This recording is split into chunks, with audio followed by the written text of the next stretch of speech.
This is the Japan MMA Beat with your host, Todd Atkins. I'm J Wolf 1, longtime original UFC and Pride Never Die OG fan. I'm a staunch advocate of the superior rules set, one-night Grand Prix, and the epic RIZIN Fighting Federation in Japan, with frequent guests on shows like Focus Fights, the City Life Project, and the We Are RIZIN podcast. And right here on the JMMA Beat with Todd Atkins, one of the best Japanese MMA shows around. Let's go.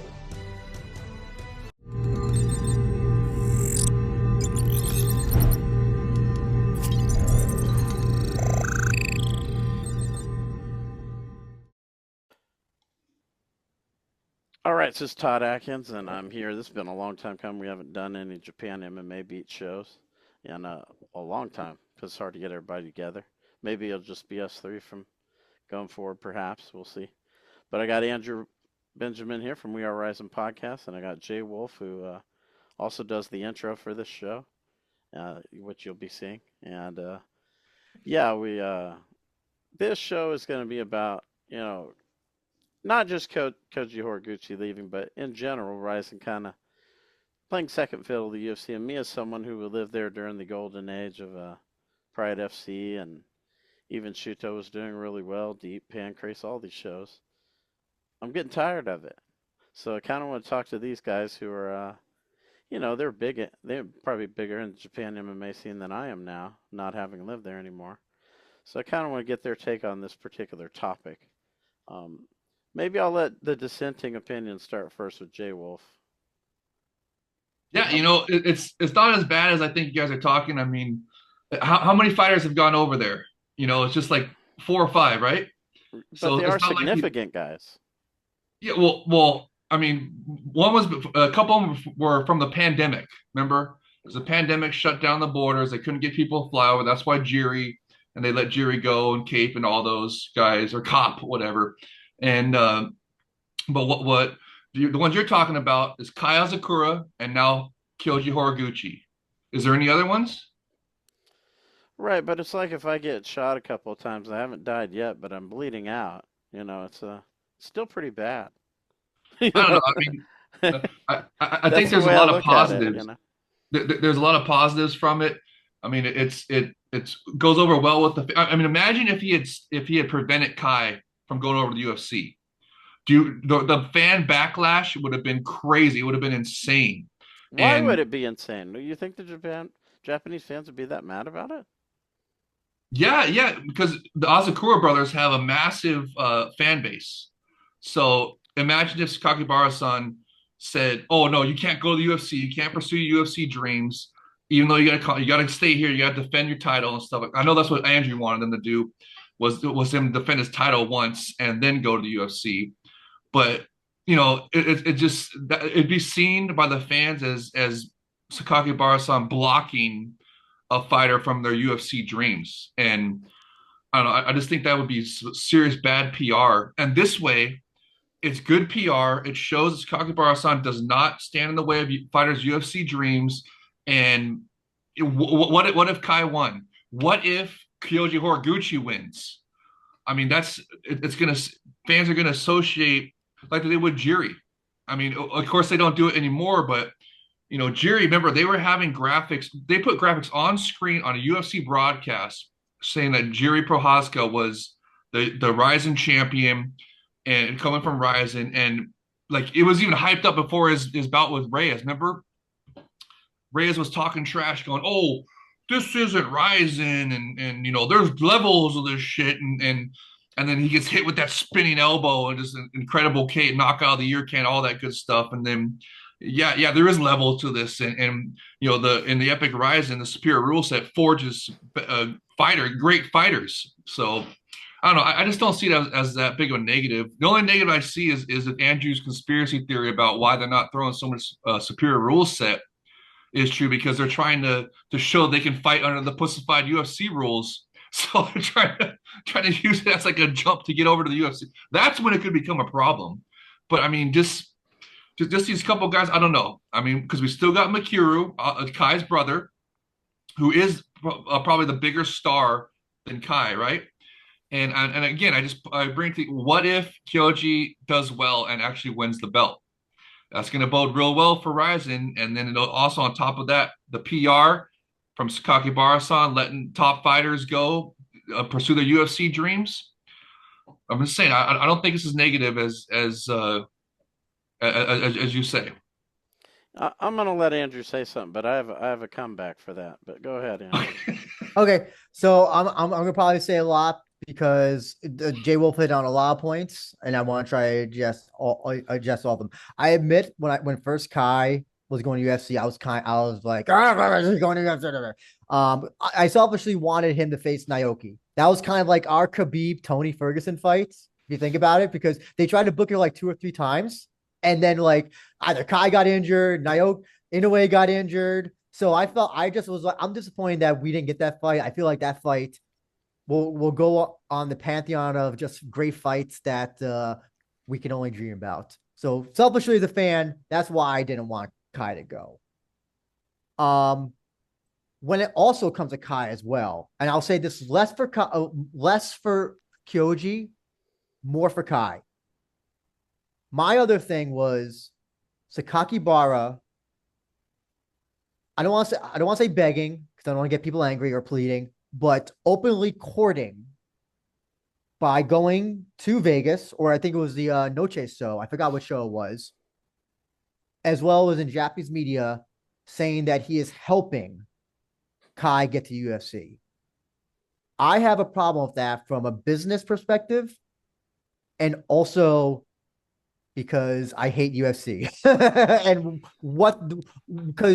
if there's anything we've learned yesterday from that commentary, UFC doesn't care about anybody else besides themselves.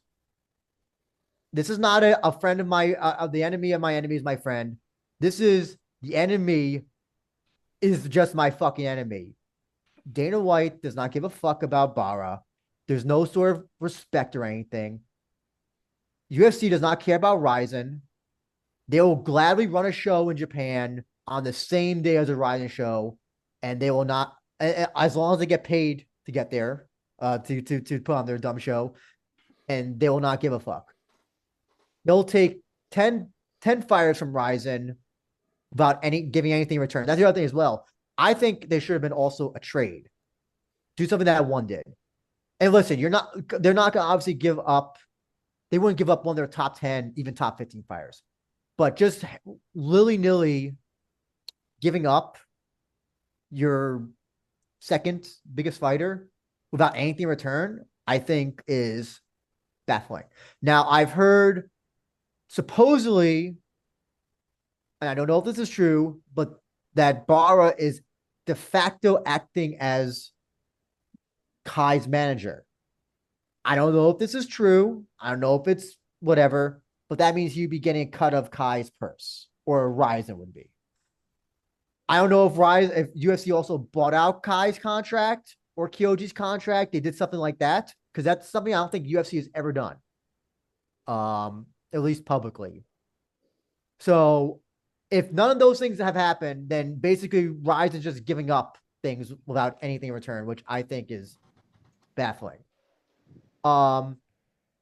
It's good. What Jay Wolf said is good about like that they won't stonewall fighters, but Todd and I talked about this when we were talking about PFL contracts. You can't give in to everybody's demands. What happens if Kyoei Hagiwara one day just says, you know what? I've been undefeated. I've undefeated in RIZIN for the last 2 years. I beat Mika. If you fought Mikaru at the Tokyo Dome, I beat Mikaru. I want to go to UFC now, Bara. Bara says, no, man, no, that's crazy. You can't do UFC. Then Hagiwara goes on his social media now and says, hey, listen, Bara helped Kai. Why won't he help me? Now you have all the Osaka fans mad. I think that set a bad precedent, what Bara did, by openly helping Kai. Because what's to say that the next fighters won't complain about that if he doesn't get the same exact help? There is a ceiling for RIZIN. We know that fighters can't be there forever, especially the foreign fighters. And I have no problem with fighters going to UFC at all. What I have a problem with is the main argument is that this helps RIZIN. It absolutely does not. I have seen zero. We've actually lost someone this quarter. We lost Yep after Kai lost. Jay, we lost him. I have yet to have anybody come to me and say, "Hey, I saw Jiri win the UFC title, but he fought on RIZIN. Why can I watch this RIZIN?" Same thing with Kai and all that.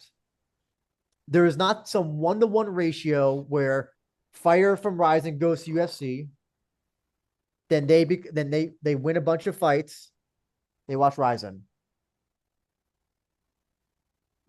I think short term we're not seeing the effects of this, but long term, by losing guys like Kai and Kyoji and who else, by not trying your best to keep a lot of them, I think it could hurt them in the long run. And I'm not so much on Todd's side, I'm not on J Wolf's side, but I do believe there's a balance where yes, fighters can go from RIZIN to UFC at some point, but to openly court it in public and tell them that I want Kai to go, I think that is, I just don't understand that from a business perspective, why you are openly supporting a competitor. And now RIZIN may not see UFC as a competitor, but UFC certainly sees RIZIN as a competitor. I'm sorry, I've talked too much. I want somebody else to talk now. I hope I got my points distinctly across. Yeah, and I know Jay Wolf looks like he's tied up for a second here, but I want him to hear this because he's talking about fans would be upset if Sakaki Bar got in the way of their UFC dream. No, I'll actually address that. I'm sorry. Did you? Hold sorry, on. Tom. No, I'm going to say something first. Yeah. Why are they having UFC dreams? This is friggin' Japan. This is where the show is bigger than anywhere else at one point. Why are we doing this? What the hell's going on here? You know what I mean? The whole point is these guys shouldn't be having dreams of going to the UFC. The fighters from Japan that fought in Pride didn't have dreams of doing that. Yeah, but that was we've given up what made it great. We've kowtowed to the UFC, and that needs to change. And the only way to make that work is to stop giving in to them. I don't know. Do you want Jay to address that, or do you want me to address that? Yeah, go ahead, Andrew, and then we'll let Jay. So the UFC dream. So you're absolutely right about this. I used to listen to I would roughly try to translate what the I would say pre-pandemic RIZIN prospect. I never heard, and someone could correct me because there's always someone that can, but I never heard of fighters saying, at least openly, that I want to go to UFC pre-pandemic RIZIN. Now, here's the thing that in Japan right now, though, looks like Japan might be getting economically better, so that's good. But since the pandemic, since Japan decided to close themselves off of the rest of the world for about 3 to 4 years, their economy went to shit. Salaries have not gone up. I'm assuming that's the same thing with purses as well. I know somebody who loved living in Japan, but now is moving to the United States because they're going to get a better job here, a better paying job here. So I have no doubt saying that I believe it's definitely, at least fiscally, there's something motivated behind it. That the money, even though it's low here, would still be more than maybe what they would make, first 2 or 3 fights in RIZIN, or if you're a beginner or starting off or whatever. Not a Mikuru, not a Kai, Kyoji. These are guys that are exceptions to the rules. But everybody else, I'm sure, is making substantially less. And when they see somebody making in UFC making 50K for a fight, I'm sure and they see how much yen that is. It's like, oh my God, that's a lot of money. So I have no doubt it's fiscally that there's something fiscally involved with that. I think also now, though, with Kai going, and because a lot of fighters look up to Kai, he's the second most popular fighter from RIZIN from Japan at this point, then it will no longer be a fiscal thing. It'll be a money thing. It'll be something because it's kind of like how all these Irish fighters started coming out of the woodwork after Connor. It'll be kind of like that. So I think that's also the other thing as well. Now the economy in Japan is getting better, it looks like. So who knows? But if the economy does get better, fighters purses do still go up. You still are gonna have to contend with fighters who see Kai and UFC and all that stuff and yada yada, and they're gonna want to follow him because he's the most popular guy, which is kind of how things go. I shouldn't even have said Connor, but also Khabib as well. I guess Izzy for New Zealand or whatever. So that's why they're having, at least my interpretation is why they're having UFC dreams. Those two main reasons.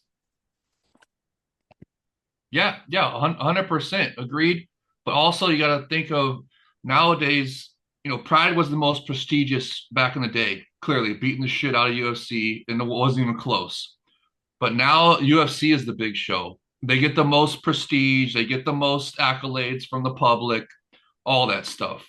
That's also why contributing to why fighters have UFC dreams these days. It's not just fiscal. It is fiscally, like Drew is saying, 100%. Just hearing that phrase makes me sick. I don't want to hear it. It's almost like I don't want you to say it on the show. But that the fighters have UFC dreams, it can go away. If Sakakibara-san keeps building up the Epic RIZIN, builds it into a Pride 2.0, which is what they're clearly trying to do, then they get that prestige back, and it's the Saitama Super Arena is one of the meccas of, if not the quote unquote mecca of combat sports, right? So they can get it back. Apex. Oh, yeah. I'm sorry. I didn't mean to interrupt, J-Wolf. Go ahead. Go ahead, J-Wolf. Sorry. I'm sure, but also to a point that I want to say about what Drew was saying. He had fantastic. It should have been a trade. 100%. I agree with you 100% on that. There should have been a trade for even a doesn't have to be like even a top 10 guy or like a top 15 guy or whatever. I should have got something back for Kai. 100% agree with that. But what if that would have been a barrier? What if Dingleberry Dana would have been like, oh no, well then fuck you guys, we're not taking him. So I guess that's why Sakakibara-san did that. But I mean, at the same time, also you got to think of right now the Japanese fighters are trying to become the first Japanese UFC champion, right? So and once that happens, be it with Kai or Kyoji or somebody else, then I think that's going to take away a lot of Todd's favorite phrase of UFC dreams. I don't think people are going to the Japanese fighters are going to be caring about going over to UFC so much, especially if what Drew was saying about the Japanese economy getting better. If the Japanese economy can get better and they can offer competitive contracts fiscally, the prestige will return. Because you cannot erase what the almighty Pride FC was. They beat the snot out of UFC, and it wasn't even close. It was not even close. So and they can reclaim. They can return to that. They can return. So we'll see what happens. But I'm just saying, as of right now, I believe Sakakibara-san is doing the correct thing by not, and I don't think it's gonna. What Drew and y'all was saying is about, it's gonna open the floodgates to like how Connor did for Irish fighters. I don't think so, because they already have road to UFC. They were having that before Kai came over there. So it just I don't think the sky is falling like you guys are. Can I ask you to address one thing? I'll ask you, Jay Wolf. Sure. So one of the points is that you see that if a fighter goes to UFC, a fighter from RIZIN goes to UFC, that helps RIZIN because yeah, like look at Jiri. Jiri 100% elevated the Epic RIZIN brand by just getting to go his incredible run and winning the UFC title. I mean that just, to me, that's what put RIZIN on the map with the UFC fan base. And if Kai would have won, that would have done that would have taken it to the next level, to the stratosphere. That was I think that was the gamble that Sakakibara-san was saying, and I think that's why there wasn't a trade, because Dingleberry Dana allowed Kai right into a title fight. I think that was a trade off. I think okay, we're gonna let you take Kai, but you got to put him into a title fight straight away. And and it was a gamble. What if Kai would have won? That's all I'm saying. And that would have elevated the RIZIN brand even more. And now we got a chance with Kyoji Horiguchi to do the same thing. Well, okay. So Well, the other thing is, so Kyoji's a whole different thing. I don't put him in the same category as Kai. I do think that they are bringing Kyoji to lose. I really do believe that. I listen. They saw that Zulu fight and they're like, okay, he's not the same Kyoji that he was 5 years ago or even a year ago. Let's use him to L, because here's the thing, because then the narrative will be on the commentary will be like, well, you know what, seems, that's what happens when you go from the big stage to the little stage, and then you come back to the big stage. That'll be the narrative on Just like they commentary. did with Pitbull yesterday. There's Yeah. levels Oh, to this. or you know The what? UFC They'll is the say best that. there is. Yep. Or if he mows down the guy he's fighting, they'll say, well, you know what, seems like he was too big for the small stage or whatever. So no matter what, narrative go narrative.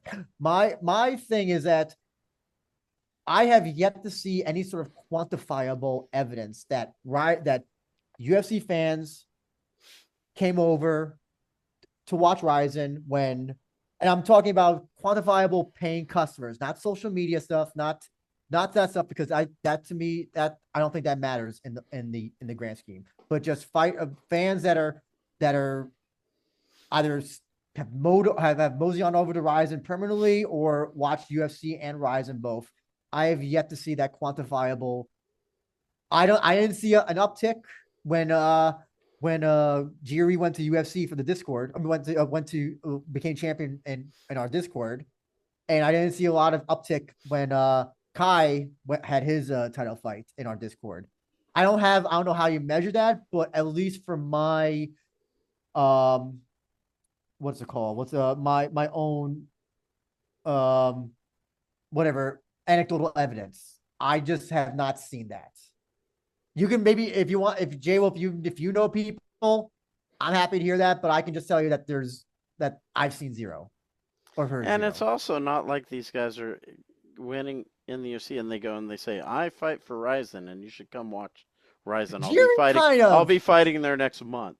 I'll say, oh yeah, yeah. Jiri Yeah. kind of, he'll always shout out RIZIN and all that stuff. By the way, I think it's a little bit unfair that Bara had to now change it to first Japanese champion when Jiri should be right with the first former RIZIN guy to be champion. I hate that. I don't know, Jay Wolf, do you want to respond about like fans that actually have come from UFC to RIZIN, or I don't know, maybe well, I mean, there's how do you quantify that? I mean, other than like I guess buys on international buys on RIZIN.tv. But I mean, I think as far as like the overall collective consciousness of the fan base, seeing guys like Jiri, and we'll see how Kai does. So then, what happens when sorry to interrupt, but what happens when they see guys like Crone, Kron Gracie, or Khalid Taha, or people who fail? Does RIZIN lose fans then? Well, to me, they weren't high profile enough. RIZIN fighters. Crone was high profile. Man. Come on, he fought Kawajiri. Yeah, but what I mean by high profile is they were not putting graphics on the screen saying that he was a former RIZIN fighter, and like they did with Jiri, like they did with Kai. Like I'm guessing they're gonna do with Kyoji. I mean, I seriously doubt they're gonna put Bellator champion. They didn't do that for Pitbull. I got the press release. And it said RIZIN. I think it said RIZIN maybe 3 or 4 times. I don't think it said Bellator once. The press release I got. Yeah. That's fantastic. That's fantastic. So, I mean, maybe that was part of the deal of letting them go to UFC. I don't know. I don't know. I'm just throwing it out there, but that's to me that's great. And that helps with what you're saying, Drew, about quantifying how how to measure if it's like making inroads with the international UFC fans or whatever. There's and will that correspond to buys further on down the road for international fans? I mean, we don't know, but at this, but it just for the collective consciousness, I think it puts it out there that hey, there's a Pride 2.0 is rising in Japan, and they got some great fighters. Look at what they're doing in the UFC. They're coming over. They're being top contenders, and it's and to me, they're it's totally different from the way they treat the former Bellator fighters. Like last night with Pitbull, that was crazy, bro. I could not believe it. Like they were just like it felt like a setup like from the get-go, and there's fans online. I saw tweets about it, everything. I mean, even the goat Caposa was tweeting about it, going, man, what is this, what is going on with this commentary? And so I mean the fans saw it, but they don't do that for the Ryzen fighters. They didn't do that for Kai. They did that for Kai, and they put Kai right into a title shot. And now Kyoji and remember with Jiri, they So, put him right into a top 10 fight, then a well, I don't know top how's the five fight. commentary. I apologize for interrupting. Well, how's the commentary though? Because I was in Japan when the Kai fight happened, so I couldn't. I was listening to Japanese commentary. So Oh, yeah. No, the commentary was positive. It was not even close to what it was for Pitbull. mhm. Pitbull was clearly an agenda, Okay, and just but it was what about blatant. after? What did Dana say anything like, oh, Kai, so he fought guys on the did he say anything like that or anything? No, but there was fans online that were saying that, Okay, but but that's that fans. That's was fans. Yeah. yeah, but no, it was not directly from Dingleberry Dana saying that, which is I'm glad you brought that up because that is a definite contrast in the way that they. I mean, it just and to what you were saying about how the press release for Kyoji is calling him a Ryzen fighter and does not mention But Bellator. yeah, but I think that's the other thing as well. Well, I'm surprised they don't mention Bellator now because Bellator's gone. Yeah, So that's the most baffling thing to me. I think the reason why they have no problem mentioning Ryzen is because they know that the majority of their audience doesn't give a shit what happens in Japan or in Ryzen. I don't want to say that Bellator would have been any different if Bellator was still around, but it's still a stateside MMA league. I think UFC is like, you know what? It's like it's like they mentioning LFA or RFA or ACB or whatever. If it's an international thing, they don't give a shit because they know most of their fans don't care about that stuff. So, well, what's going to happen when the Epic Rising comes to America, like Hawaii or something? well, we'll have to we'll wait until that happens. We'll Okay, wait. Let's wait until that happens. Listen, Hawaii's MMA scene is not doing too good right now, so who knows? Wait for Korea first, then we can talk about Hawaii after. okay, and but also Here's the one things that I always used to think about Dana White was that if something really bothered him, he would never talk about it. I don't know. I used to have that because remember at one point he always bitch about Scott Coker when he had Strike Force. Remember that? Remember he would yeah, always yeah. shit on Strike Force. Yeah, And yeah, the strike farce smear campaign is what you're talking about. well, He yes, yes. he did it with Bjorn Rebney too. Oh, okay. I didn't know about that about Beyond Rabbit. I didn't know about that. I'm just saying. Well, I'm just like I'm surprised that they do mention Ryzen because it's almost like they see they're not afraid to mention it because they just see it as something that's so insignificant. You know what I'm Well, I saying? mean, dude, it's not just the mentioning it with the words and commentary. They actually have graphics on screen. I've never seen that before, ever. But like that, it was huge with Jiri. When they did that with Jiri, I was just, even in going into the title fight, they had a Ryzen graphic on saying that former Ryzen champion, all this, and I could not believe. And I think if Did I they say that Bell recall that he was correctly, that Pitbull? I usually don't watch the walkouts and the beginning stuff. Did they say Bellator champion at all for no, Pitbull? They didn't even have the no, graphic, because they usually no, don't have. Oh, okay. no, and Buffer didn't say anything about it. But when they announced Jerry, if I recall correctly, I could have sworn I heard Buffer say that he was former Rising No, champion. he did. I remember that. I remember I watched that. I remember he did say that. But Yeah, to yeah, me that's huge. That's huge. But That's is it they have huge? never done that before. But did it increase Rise's profile in the West? I don't think so.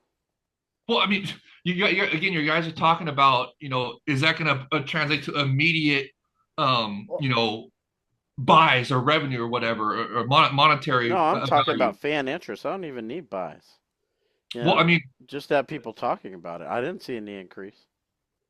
oh well, I did. I saw it online, and they were talking. To me, the collective consciousness of the MMA world really with Jiri really was with Jiri is when that well, it's so funny because I'm the opposite. I pay attention to buys and financial stuff because that to me is what Yeah. is the ultimate is what you know. But when Pride was hitting, man, we had people all over online staying up and saying, "I'm staying up to watch. What are you seeing?" You had yeah whole groups of no On people. no I don't DirecTV, see it J-Wolf, was anybody uh, doing that uh, now. on DirecTV. Well, here's the thing. So I'll say I think the collective consciousness of RIZIN pre-pandemic was a lot more in the MMA ecosystem than whatever happened after the pandemic. I think and it's for a multitude of reasons, not just one. But I definitely feel like there's a lot more fan interest stateside pre-pandemic. Uh, there was because of international fighters. well, no, I'm not only paying attention. I won't even pay attention to that, but also they were on Fight, which everybody was using Fight. Um, what is it? Commentary was great as well because they had not Frank Trigg. They had Keith Morrow. Haring, Yeah, yeah, Joe Warren, all them guys. all that stuff as well. I also think that it came at a time when I think a lot of people were just tired of UFC shit, tired of Connor, tired of that was like the whole Connor peak era, and I think a lot of people were just kind of sick of that. And you said That's here's what I think happening is again. That's happening again with the UFC Apex Shed Warehouse fights. yeah, but also It, here's the other thing as well, and I don't know if you're going to agree with this, Jay Wolf. You still had fans from the Pride era that were still, I think, hungry for MMA. I think there's not many fans of Pride that still watch MMA at this point. Yeah, that's Uh, probably true. so I mean, I don't know about Japan, but at least it's kind of like when you meet fans for wrestling fans, and you're like, "Oh, how's Stone Cold Steve Austin doing?" And you have to tell them, "Oh no, he's like retired." Where they're kind of just stuck in that one bubble where they were in that one time sphere. I think that's where I think it came at the still a little bit at a time when Pride was still in the collective consciousness of some fans, and I think pandemic, I think killed a lot of that for many reasons. I think also maybe international fires as well is also a factor.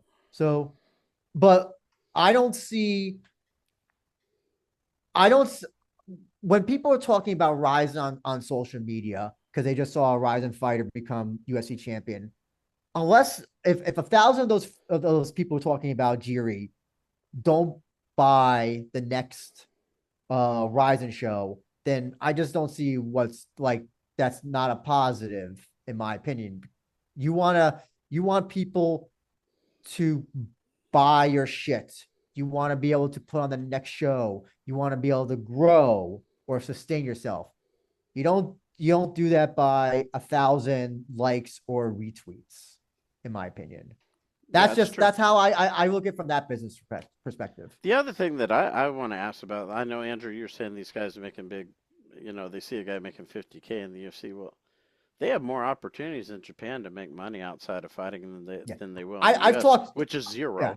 yeah, In Japan, they have more opportunities to make money outside of fighting yeah. using their I'll profile, I feel without bad talking so question. much. I want Jay Wolf to answer first because I talk so much. Okay. Just no, I know, I love it. Oh, you talking about? Were you talking a bunch during the Smart Cage podcast?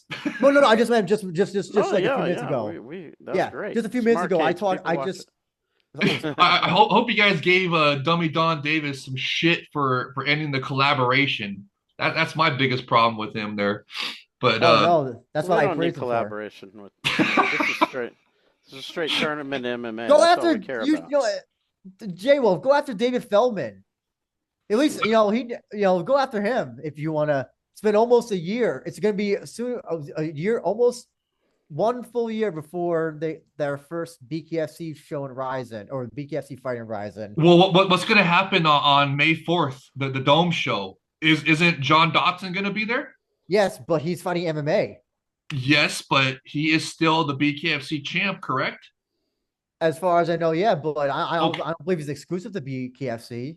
The So is there going to be any kind of, BKFC shout out? I mean, Oh, well, they'll shout out BKFC all the time, but the BKFC at all shout out RIZIN? No, they didn't once in that yeah, whole but they're thing. still letting their champion come over to fight in Ryzen. That So, doesn't so Pancreas and Deep let their champions go to RIZIN all the time as well.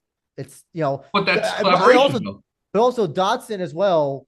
I'm sure is not under. I'm sure none of those fighters are under exclusive, maybe for bare knuckle fighting, but they're not under exclusive for MMA. Okay, well, I mean, I guess we got to see what's gonna. I mean, He may, he's got to ask like, "Oh, hey, can I go fight?" And they're like, "Yeah, sure." Why there would be no incentive to say no to unless he has a title fight coming up that they want him for or something. yeah, yeah, exactly. They want him to defend the BKFC title, but Yeah, they're letting him fight in Ryzen right now. So, but that's and not a weren't they collaboration. supposed to have who was it that was supposed to fight the Japanese fighter? Oh, Shinasuka. He was supposed to Shinsu, come. thank He was, you, thank he was you. supposed to come over for that for the Pachenko show, and And he he got got hurt. Yeah, yeah. and he got hurt. They So never are they going ran it to back. continue doing that? I mean, we don't know. But So the we problem is there see. hasn't been anything since. Anyway, I'm so sorry that we got off topic. Off topic. But no. What were you?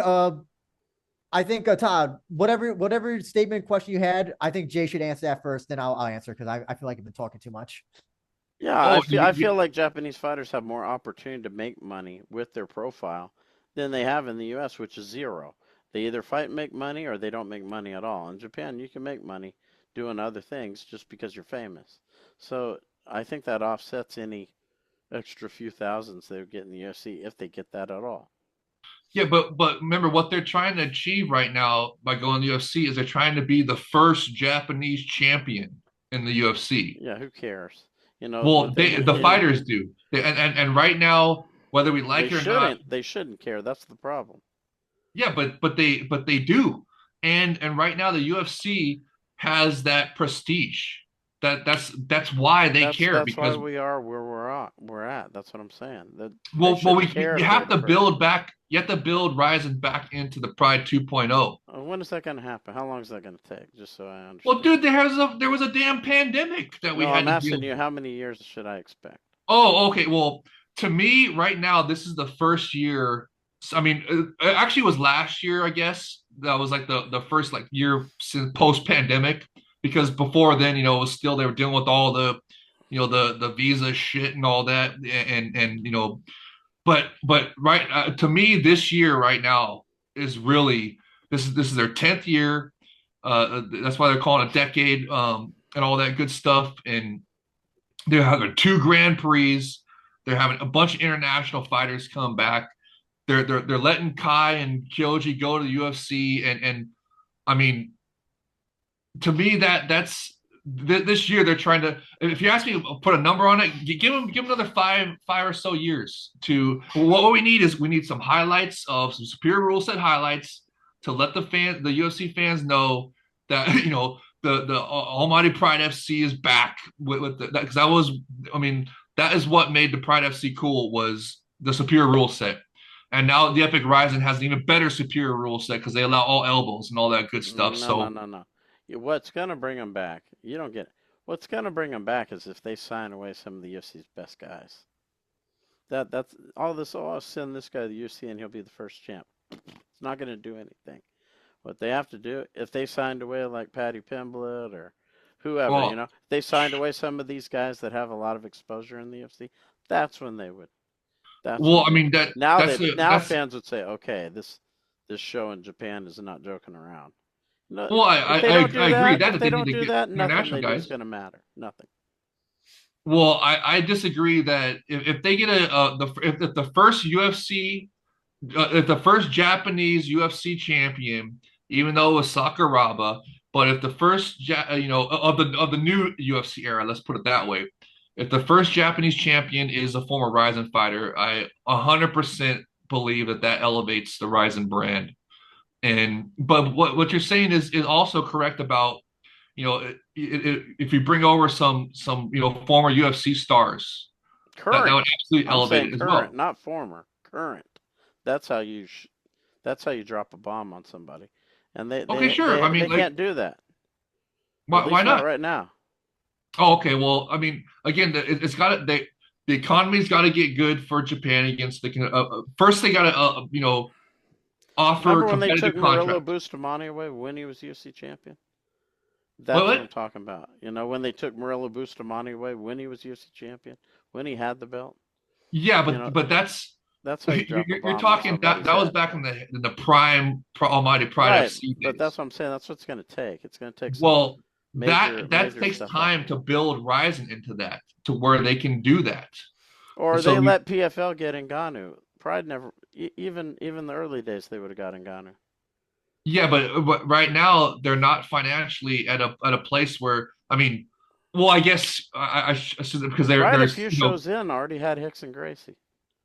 You know yeah, what but I mean? that was a different time though. That I was know, but I'm just saying. I mean the 2000 Grand Prix, which is what put Pride on the map. They had Coleman, they had Gracie, they Yeah. had everything, and You got so to I have mean, some sort of holy crap moment to get people's attention. That's what I'm saying. well, I Especially mean this tenth Horizon. This tenth Horizon should have So something that comes out of nowhere that no one expected. If it doesn't, I apologize for interrupting both of you gentlemen. I do want to address Jay's point about the first UFC champion, first Japanese UFC champion. I actually don't think that will matter. yep. I think that'll actually open up the woodworks more for people who want to go to UFC because they'll Hmm. say, "Oh, I saw Kai or Kyoji or Tsuruya or um, Tyra one. I can do that as well." I'll point to as why I think this Khabib winning the UFC championship. That opened up the Dagestani floodgates Hmm. like nothing else. Nobody knew what Dagestan was until Khabib came around. No, but and if you look at what he has achieved so far, and you as a fighter, it's basically has started the floodgate of every Dagestani wanting to go to UFC at this point, or Russian or whatever that area.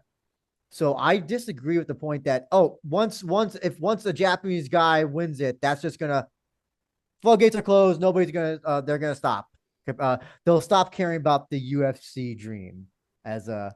Don't say that. My problem though, going back to that, but also that. So the first person I remember ever hearing mention UFC dreams was Kai.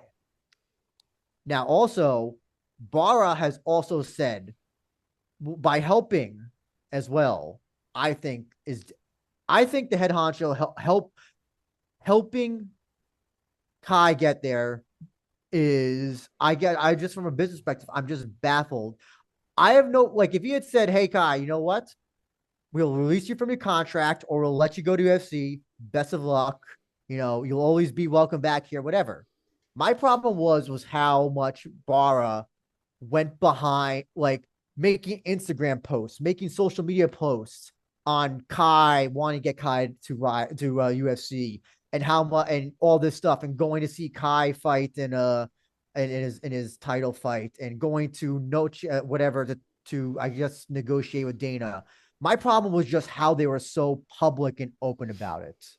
It's it's just like I just don't I I just was like I don't know. Like, maybe that's how Bara is gonna do business now. I don't know, but like from a from my business brain, I'm like, I wouldn't have done that publicly. well, what was Kai's contract status? Was his contract up at the time? I don't know because he just won the championship, so I assumed that he would have had at least a championship clause, maybe, or at least Well, that's the multi-fight question. contract. Was there a was there a championship clause in the contract? Was his contract up? Was he going to leave anyways? Well, I mean, we don't know those kind of details. Yeah. What if it was? What if his contract was up? What wasn't Kyoji's up or something? Or I mean, Well, because I don't know. okay, Kyoji is weird because he had a Bellator, so he had a weird hybrid Bellator Rising contract. So I'm sure I don't know what he said that like that his Bellator contract allowed him to fight in Ryzen anytime. That's what he said. I think that was on that Drake's show that he said it on? He may have said on there. I don't know. That's the thing. I honestly don't know.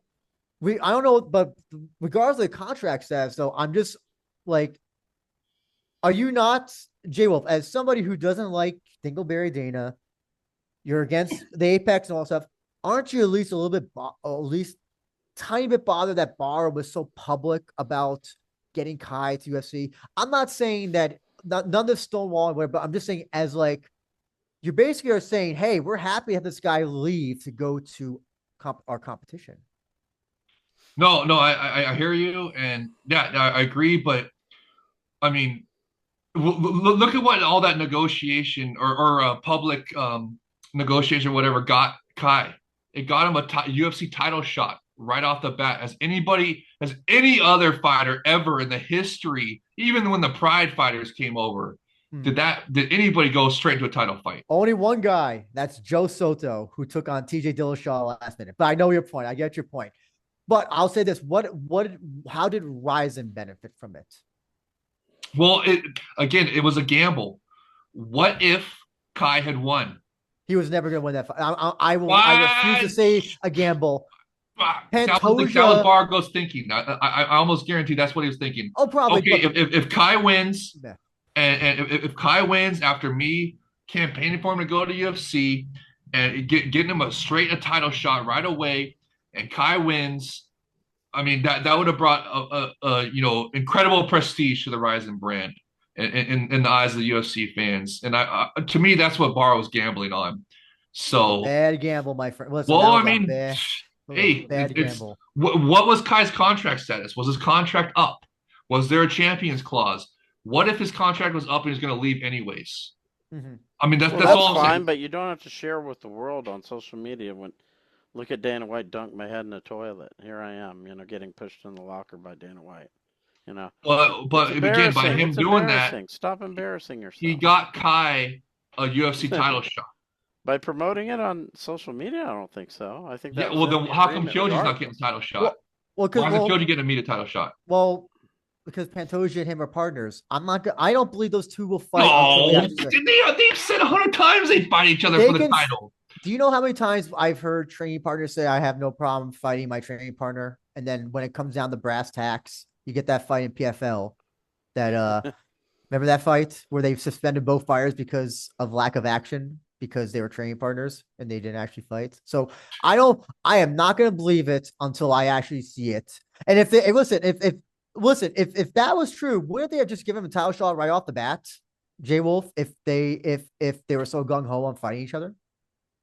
Well, they're you're talking about Kyoji.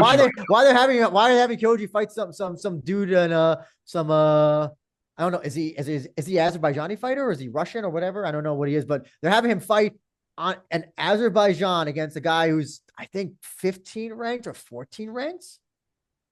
Well, again, that was the difference between Sakaki Barasan campaigning and post on Instagram, all that stuff that you guys are giving shit about for Kai. To me, that is what elevated got Kai into that UFC title bout. I think they gave that's what the motivation was. I think they gave it to Kai because they had nobody else. That's my belief. Pantoja's run through everybody, and obviously Kai Kara France wasn't going to be ready for whatever. So I'm not so sure. It's unique. I give him that. They had graphics. They had Buffer announcing, saying RIZIN out loud. They had all that stuff. I mean, would that have happened? Well, they wouldn't have said Bargo. The Outsiders. They wouldn't have said former Outsiders champion Kai Kara. It could have been like they did with Pitbull, where they said nothing. They were calling it the other organization. Yeah. Also, that wasn't a title fight, though. I hear what you're saying, but I hear what they you're would have saying done the same thing if it was a title fight. I do, but also I think because UFC didn't have anybody ready or what. I think Kai was going to go to UFC eventually, but getting the title shot off the bat was something that maybe was just a thing that happened happenstance. Well, again, I agree with you that there should have been a trade, but also we don't know what his contract status was. We don't know if there was a title, a champions clause or whatever, right? Yeah. I mean, Well, let's be honest. Being that he was Ryzen's second biggest draw, I think we could both agree that probably he had like some of the most biggest leverage of whatever contract he had. Probably same with Kyoji as well, right? I would agree, right? yes, yes, and I thought Kyoji's contract was up right now, right? Again, I don't know. Well, I'm sure whatever portion of his Ryzen contract was, easily negotiable. Bellator one, I have no idea. Maybe that ran out. Maybe he because he didn't do any complaining on social media as far as I saw. So I don't know if his contract was already up by the time whatever it was last year, and then he just moseyed over to Ryzen for whatever. So yeah, I can't speak to that. Ryzen's Because contracts are remember so Cape, remember Mano Cape or Mano Cop, whatever. Remember when he had the title and yes. then he left for UFC because Yes. his contract was up. So, but I know you're going to say that was the Grand Prix title. That wasn't the actual title, right? No. I think that was when he beat Kai. That was for the actual. Wasn't he the first bantamweight champion? I think he was. Yeah, that's what Oh, you're okay. talking So about. that was for the actual title, not Yes. a Yeah. Grand Prix title. So back then, why wasn't there a champions clause for that? Okay. So this is what Cape says, or Cop Cape, whatever. And I don't know if this is true. Cape he tends to bullshit a lot. So okay, he claimed that when he was negotiating for the title fight against Kai, it was a short notice fight. He says that he negotiated, or his agents or whatever negotiated, that there is no champions clause in that contract because he wants to go to UFC right after. That's what he claims. And then he claimed after that after he won, like a few months later, and this is during the pandemic, that Ryzen basically said, "Oh, right here's a checkbook. Write whatever you want. We want to keep you." But and he said insisted, "No, I'm going to UFC instead." I don't know if I buy that 100% because, well, I I don't know who he's now with Ali Abdaziz. I don't know if he signed. That's something that Ali would do, but I don't know if he was signed to Ali at that time or if he gave me after he left Rise and that's when he signed with Ali or however that is. I believe the part about that he may have said I don't want a championship clause in that. I get that, but also a few months after he won, the pandemic happened. There would have been no way to bring him over anyway because yeah, remember there was like I think it was the only international fighter that managed to successfully come over was Tofik. I think it wasn't even that. I don't know if it was that same year even, but yeah, the pandemic had happened. So I that's what I believe that they would have let him out of his. Regardless, UFC came calling for Cape. He asked Ryzen, "Hey, I can't fight for you guys." I think that's probably what honestly happened. Was it? I think he's kind of. I don't know if I buy the whole thing that he negotiated a non-championship clause for that. That just sounds. Yeah, I bet you what the actual truth is. You're probably right. He's probably bullshitting about, especially the part about they gave him a blank check. No, That's what freaking he claims. He said yeah, this on DJ's podcast, by the way. If you want to yeah. check it out, or if anybody else wants to check it out, I think because all those guys, remember Ryzen lost all those foreign fighters after the pandemic because they couldn't fight, and they probably unlike one, who will lock you in the jail and throw away the key. I'm pretty sure you just say, "Hey, Shingo, Bara, whoever, since we can't fight." UFC contacted me, said, offered me a contract. Can I take it? And they're like, yeah, sure. And that's what I'm talking about by not standing in the way of UFC dreams. Like one and like PFL and all them do, or locking guys down, putting them basically in jail. Okay, that's what I'm talking about there. But And also, what about publicly saying we want you to go to UFC and all that stuff? That's the issue I'm saying that I'm having a problem with it because first of all, the optics of it I think are bad. You're making yourself look. I don't think it looks good. It just makes you look like, oh, we are. a I'm fear. gonna Like, say. I'm gonna say. I'm gonna say it. you just want Your to say dream fear. is not to fight for us, Well, and and I also, want to help you achieve that dream. Yes. but that you guys are To talking get about out of right our now. event. That's your dream, is to get out of our event. You know who know But know who know when that's that just for happens? right now, though, you guys. Right But now, also, post pandemic. but That's Jay, if the pandemic's over, it's 2025. We can't pay. Yeah. We can't use that excuse anymore. It's like when Yeah. people say the economy and all that stuff. yes, but that was a real thing that stopped their momentum. They were Yes, growing massive, like but you're saying, it's pre-pandemic. 2019 was probably one of their best years. oh that was a peak. That to me was peak rising, and I thought like you That know that momentum was yeah. rolling, brother. It Oh was yes, rolling, and they were rising.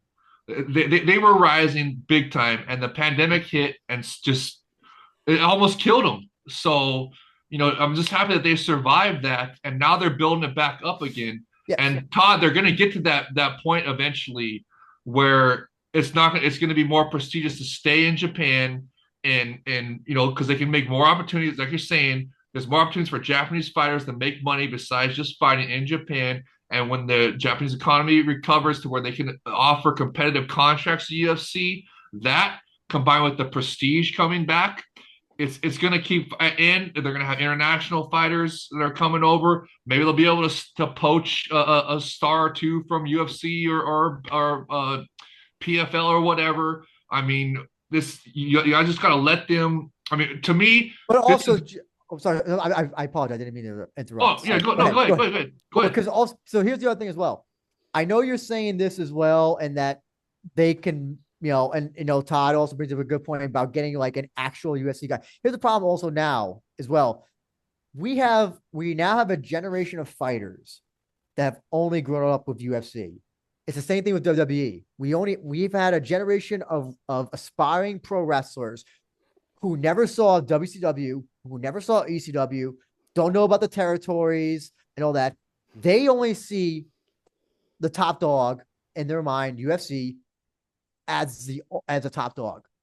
So that's the other thing you're going to have to contend with is fighters of this new generation that don't know, probably have never seen a Pride fight in their entire life. Don't even think that Pride is the LGBT march. That's what they're going to think of when you say, "Hey, you're a fan of Pride," and they'll be like, "Huh?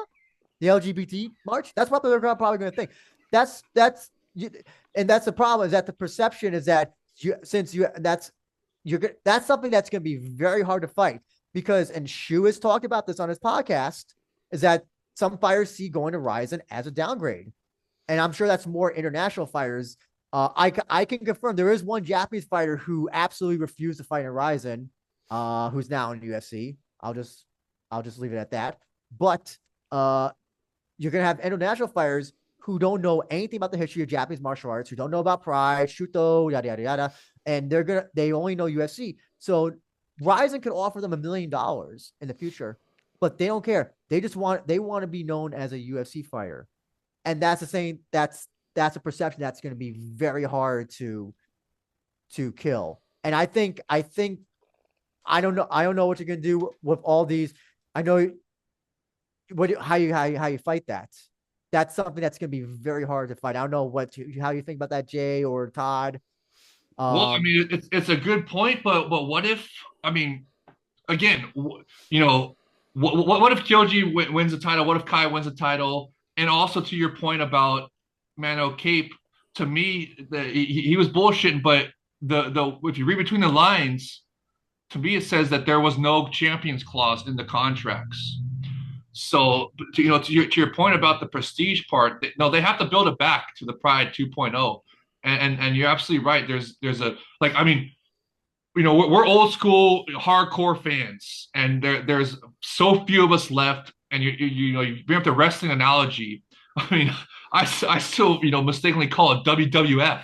That's all so I mean, but look, if they build it back up, if these guys are sending over, win the championship, and they take away the becoming the first Japanese UFC champion, if that gets taken off the table, if they start offering competitive contracts monetarily, if they poach some star fighters, get some of that prestige back, and the Epic Rising's format also, we got to put, it is a stark contrast to UFC.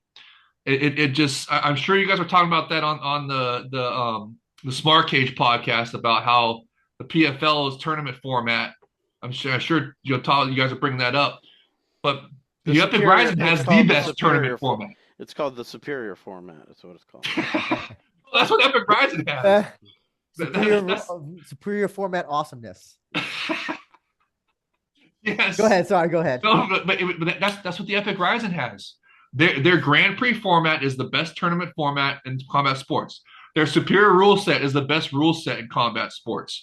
And once that gets, what happens when they start running American shows? They're going to do that. That's a goal. And Okay, and but wait until and what don't if? don't wait until wait Okay, well then delay. that's why you guys gotta stop the whole doom and gloom shit and give them some time to build it. Sakaki Barasan is playing the long game. That's to me, and right now they're in a position where UFC is a top dog, has the most prestige, has the fans give them the most recognition when they're there. So and and we don't know what the contract status was. If there was no champions clause, which sounds like there probably wasn't, based on what Cape was saying. So to me, Sakaki Barasan was he knew that Kai was going to leave because Kai, like you said, Drew, Kai was talking about going to UFC beforehand. Hmm. Same with Kyoji because he was in UFC before, and right now they're wanting to become the first Japanese UFC champion and once that's gone, once I disagree the with that, man. I'm so sorry to interrupt. I just disagree. Like I look at Khabib. Khabib didn't stop every other Dagestani. well, where Uh, else were they going to go? Where else are they going to go? Bellator? I mean, at the come on. time, well, at the time, I mean, who's the guy who's his cousin? Is it his cousin? I don't even know. I'm lose. I told Todd this for the Smart Cage podcast. I get all these name of guys confused, so I don't even remember which one was in Usman and Bellator. You're Umar talking is about Usman. cousins. Usman and Okay, Umar Usman is cousins. Nurmagomedov. Yeah. okay, who was the one that was champion in Bellator? Usman Nurmagomedov, the lightweight Okay, champion. okay, yes, but eventually we all knew that Usman was going to go to UFC eventually at some point. If the Bellator PFL thing hadn't happened, I think we'd be talking about Usman in lightweight, and maybe Islam would have gone. But you see, that's the thing is that he opened up a floodgate of other Dagestan basically a Dagestani revolution in MMA. Now, I don't think that will exactly happen with Five or Kyoji if they win.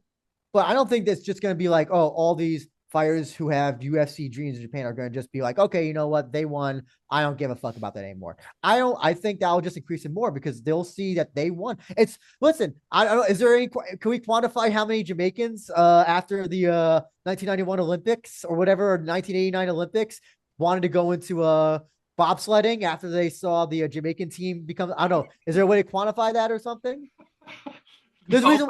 Well, that's why Japanese. Actually, if you want to talk about the Olympics, why do so many Japanese are successful in judo? Because other Japanese are. You know, Japanese. Why are Japanese go? I think we might even see the same thing with kickboxing. I'm sorry, not kickboxing, boxing with Inoue and tension. Inoue and tension happens. That's gonna open up uh a new thing for Japanese boxing. I think. So I don't exactly buy that let the champion thing happen and then that shuts everything down or slows it down. I'll say. I know you're not saying shutting it down completely, but you're like it'll kind of yeah, they won't be able to say that they'll be the first Japanese UFC champion anymore, but they'll be able to say I can become a champion, a better champion like Kai. well, what's the incentive? Because like, remember what Todd was saying. For the Japanese fighters, they can make more money in Japan by staying in Japan outside of fighting. Yes, So but what will yeah, be the motivation for them to give all that up, all that extra money, all that, they can still get prestige because remember, Rise is going to be building prestige up. What's going to have them if they don't have that opportunity to become the first Japanese champion? What's it's their motivation to go to UFC the after that? ego thing, being able to say, "Oh, I'm a UFC fighter." That's on my nameplate or whatever. You'd be surprised how many people are motivated by ego and not money. Especially in Japan. The it's I don't know what the younger generation is feeling like, but prestige is a lot more is a lot more at least in the older generation. Maybe Todd can answer that since he lived in Japan for some time out in a different time than Japanese people that I know. But yeah, no, prestige was like a big thing, less so than money at one point. And what if they build the Rizin's prestige like we were saying? They get it back to at least the 2019 prestige, and they continue rolling on that. Give Oh, them it'd be great. 5, 10 years. Listen, I would fucking love it. I wish I had started the podcast a lot earlier when Ryzen first started. I'm sure that there would have been a lot more listeners, especially when that 2019 era came around. I mean, yeah, it would be listen, it'll be great, but I'll tell you the truth. I don't you don't help I don't think you help build prestige by telling people I want my biggest star, second biggest star to come to go to our competitor. Well, look again. We don't know what the contract status was of But I'm not that, talking about and the contract has nothing to do with this. It has to do with the fact that Barra was publicly saying, "I want him to go to USC. I'm going to help him get to USC." I just think because he was going to UFC anyways, and Barr was trying to help him get directly into a title fight. but he didn't have to do that publicly. You can just Well, give it would all they give him a title fight? behind this. Would they have given him a title fight if Barr had not done that publicly? Oh, I think so. I think so. I think again, I don't know. I think they would have had him go at least, fight a top 5 guy first. I did don't think they would Chandler have let him go straight listen? into a title fight. There must have been an exceptional reason why he got a title shot. Why somebody like Chandler And didn't. to me, it's Barr goat hyping it like that. I don't think so. I think he would have hyped it no matter what fight would have Kai would have been gotten. Obviously, more hyped because of the title shot, but I believe because Pantoja had run through everybody in flyweight. There was nobody else for him to fight. But UFC doesn't care. They wouldn't have cared. They care The about reason they flyweight threw now. Kai in there because Barr helped promote it beforehand, I helped don't hype think it up beforehand. I can't believe that has anything to do with it. Honestly, Oh, because I guarantee because UFC was counting on the Japanese fans to buy it, to buy the UFC pay per view to see Kai if Kai can win the championship, and would they have done that if without Bars hyping it up so much and getting them a title shot right off the bat and all that? We don't know. Plus, Kai was going to leave anyways. Like you're saying, he was talking about it beforehand. Now we know that he did not. There was probably not a champion clause. yeah. So Bar could have lost him for nothing.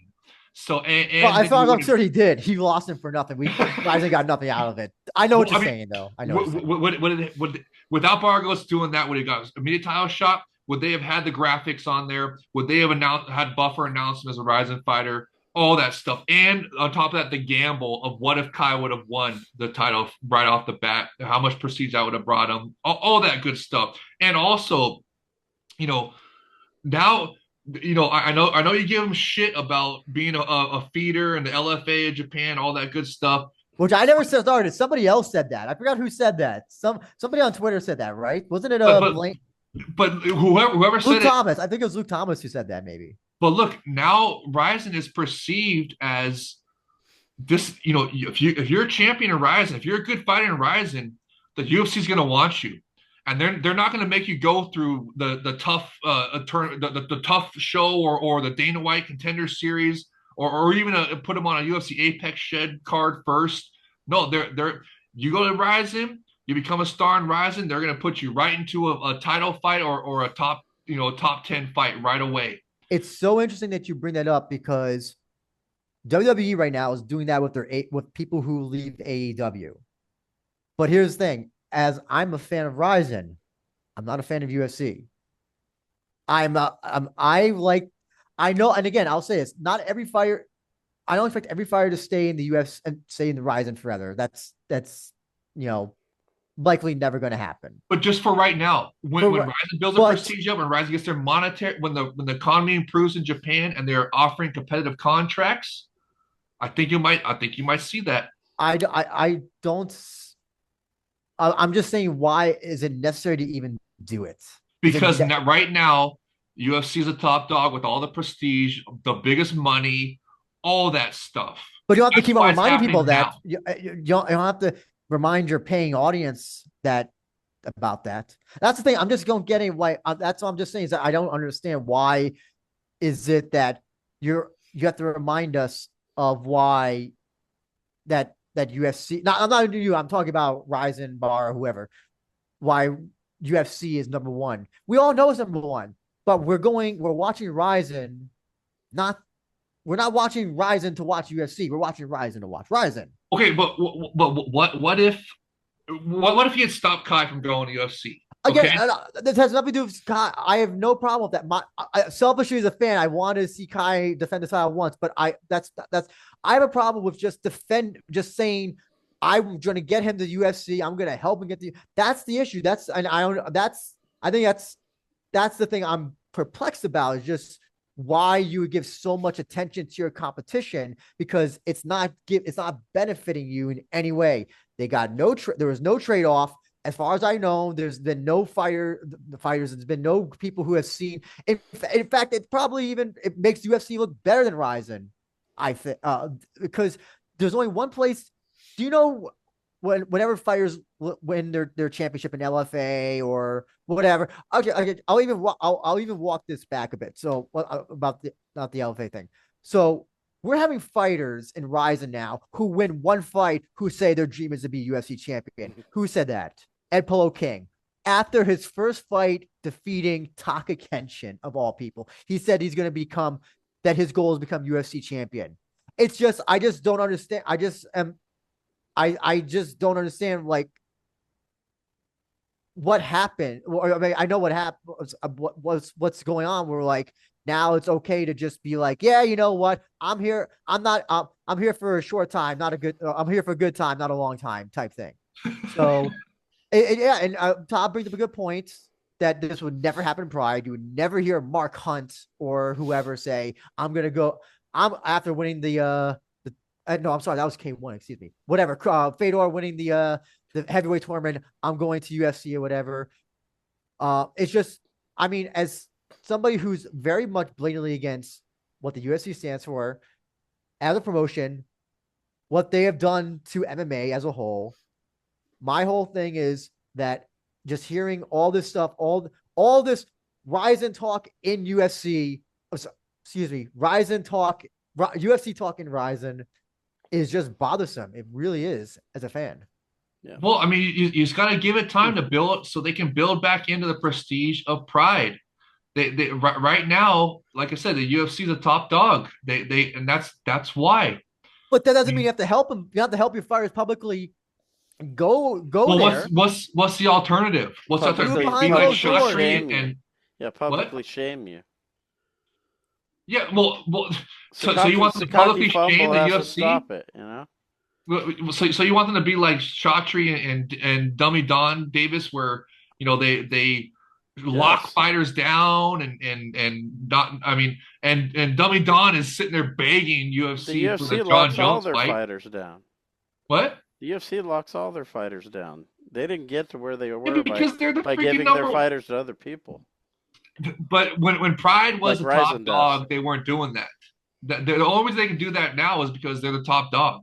But when Pride was the top dog, they were coming over there getting their asses whooped and sending Dingleberry Dana home with his tail tucked between his legs like a whip dog. It was only one fighter, Chuck Liddell. They weren't sending anybody else.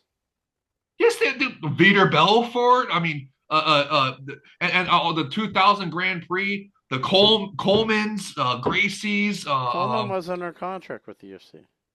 Okay, I'm saying they weren't sending their current fighters or saying, "Hey, I know you want to fight in Pride. Let me help you get there."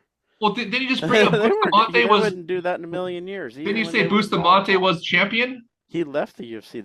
Dana White didn't say, "Hey, you know what? Let me help you get into Pride." By the way, all my fans, I'm helping him fulfill his Pride dream.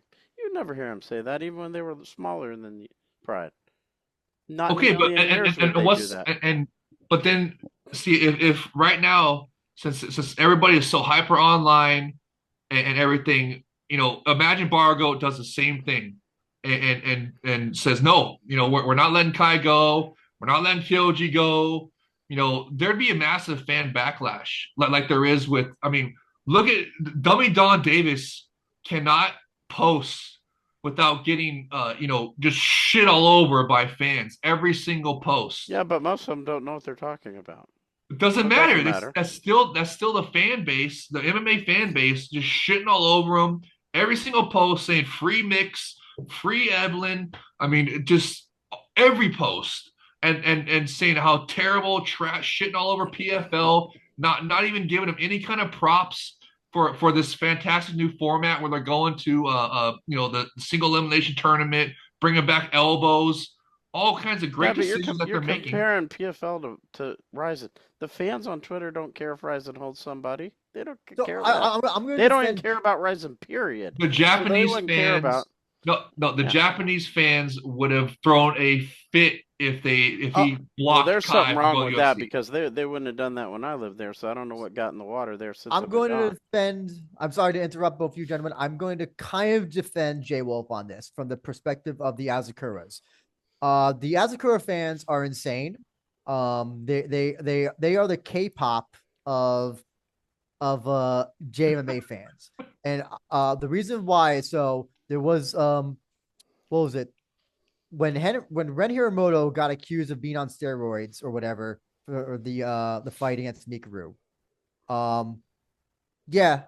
Basically, Ren received death threats and all this shit, and like, yeah. As well in the past when Reina didn't make weight, like she would get J Wolf. Well, do you remember when Reina like missed weight for like one of her fights or two of her fights? Which one? Striker Queen Reina, Street Yeah, Boxer she Queen got Reina, she or got King Reina? insanely harassed. No. Striker Queen Reina. She got insanely harassed by Japanese fans for missing weight. Like they're calling her like fat pig or some shit. So Oh, I missed that one. I can't believe they would do that. I get what Todd's saying. I get what you're saying, Jay. And my perspective is again, not I have no problem with letting Kai go at all. My problem again is just being so public about it and saying we're gonna help you get there. And that's why I'm kind of in the middle between because I'm sure Todd wants these guys to stay in and I was about to say Pride in a Rise and help elevate the promotion. Well, so do I. So do I. But Yeah, look, remember when he brought Kyoji? Remember he brought Kai into the ring to announce going to UFC. Remember that? And he just that's did the same thing. insane. He just did That's the same thing with Kyoji, and they I got know. crowd pops. It got crowd They're not pops. gonna boo. They're not gonna boo. Come on, J Wolf. They're like, I'm but telling you, like, is that just a little the bit crazy Japanese though? fans Bellator they never did like it. that. Bellator never did. So they clap. That doesn't matter. Like, but like, what is the how does what's the perceived notion? They're gonna clap because they're gonna be polite and they're not gonna boo. So I mean, what does a pop have to do with like anything? Pop. It just shows the fans it feels fans goodwill towards Sakakibara-san, letting them go to the UFC. I What mean, it about and just again? I What don't is believe that I don't believe that the fans want to see them go to the UFC. I don't believe that.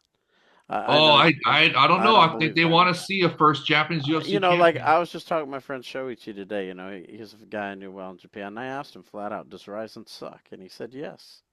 He said, yeah, it's no good. It's not. And he was around, during the Pride days too, so he saw the golden age. But yeah, he's like, the show sucks. Well, They're he's full letting of all these shit. letting He's these full of guys shit. The go. show doesn't suck though. I mean, they're selling out.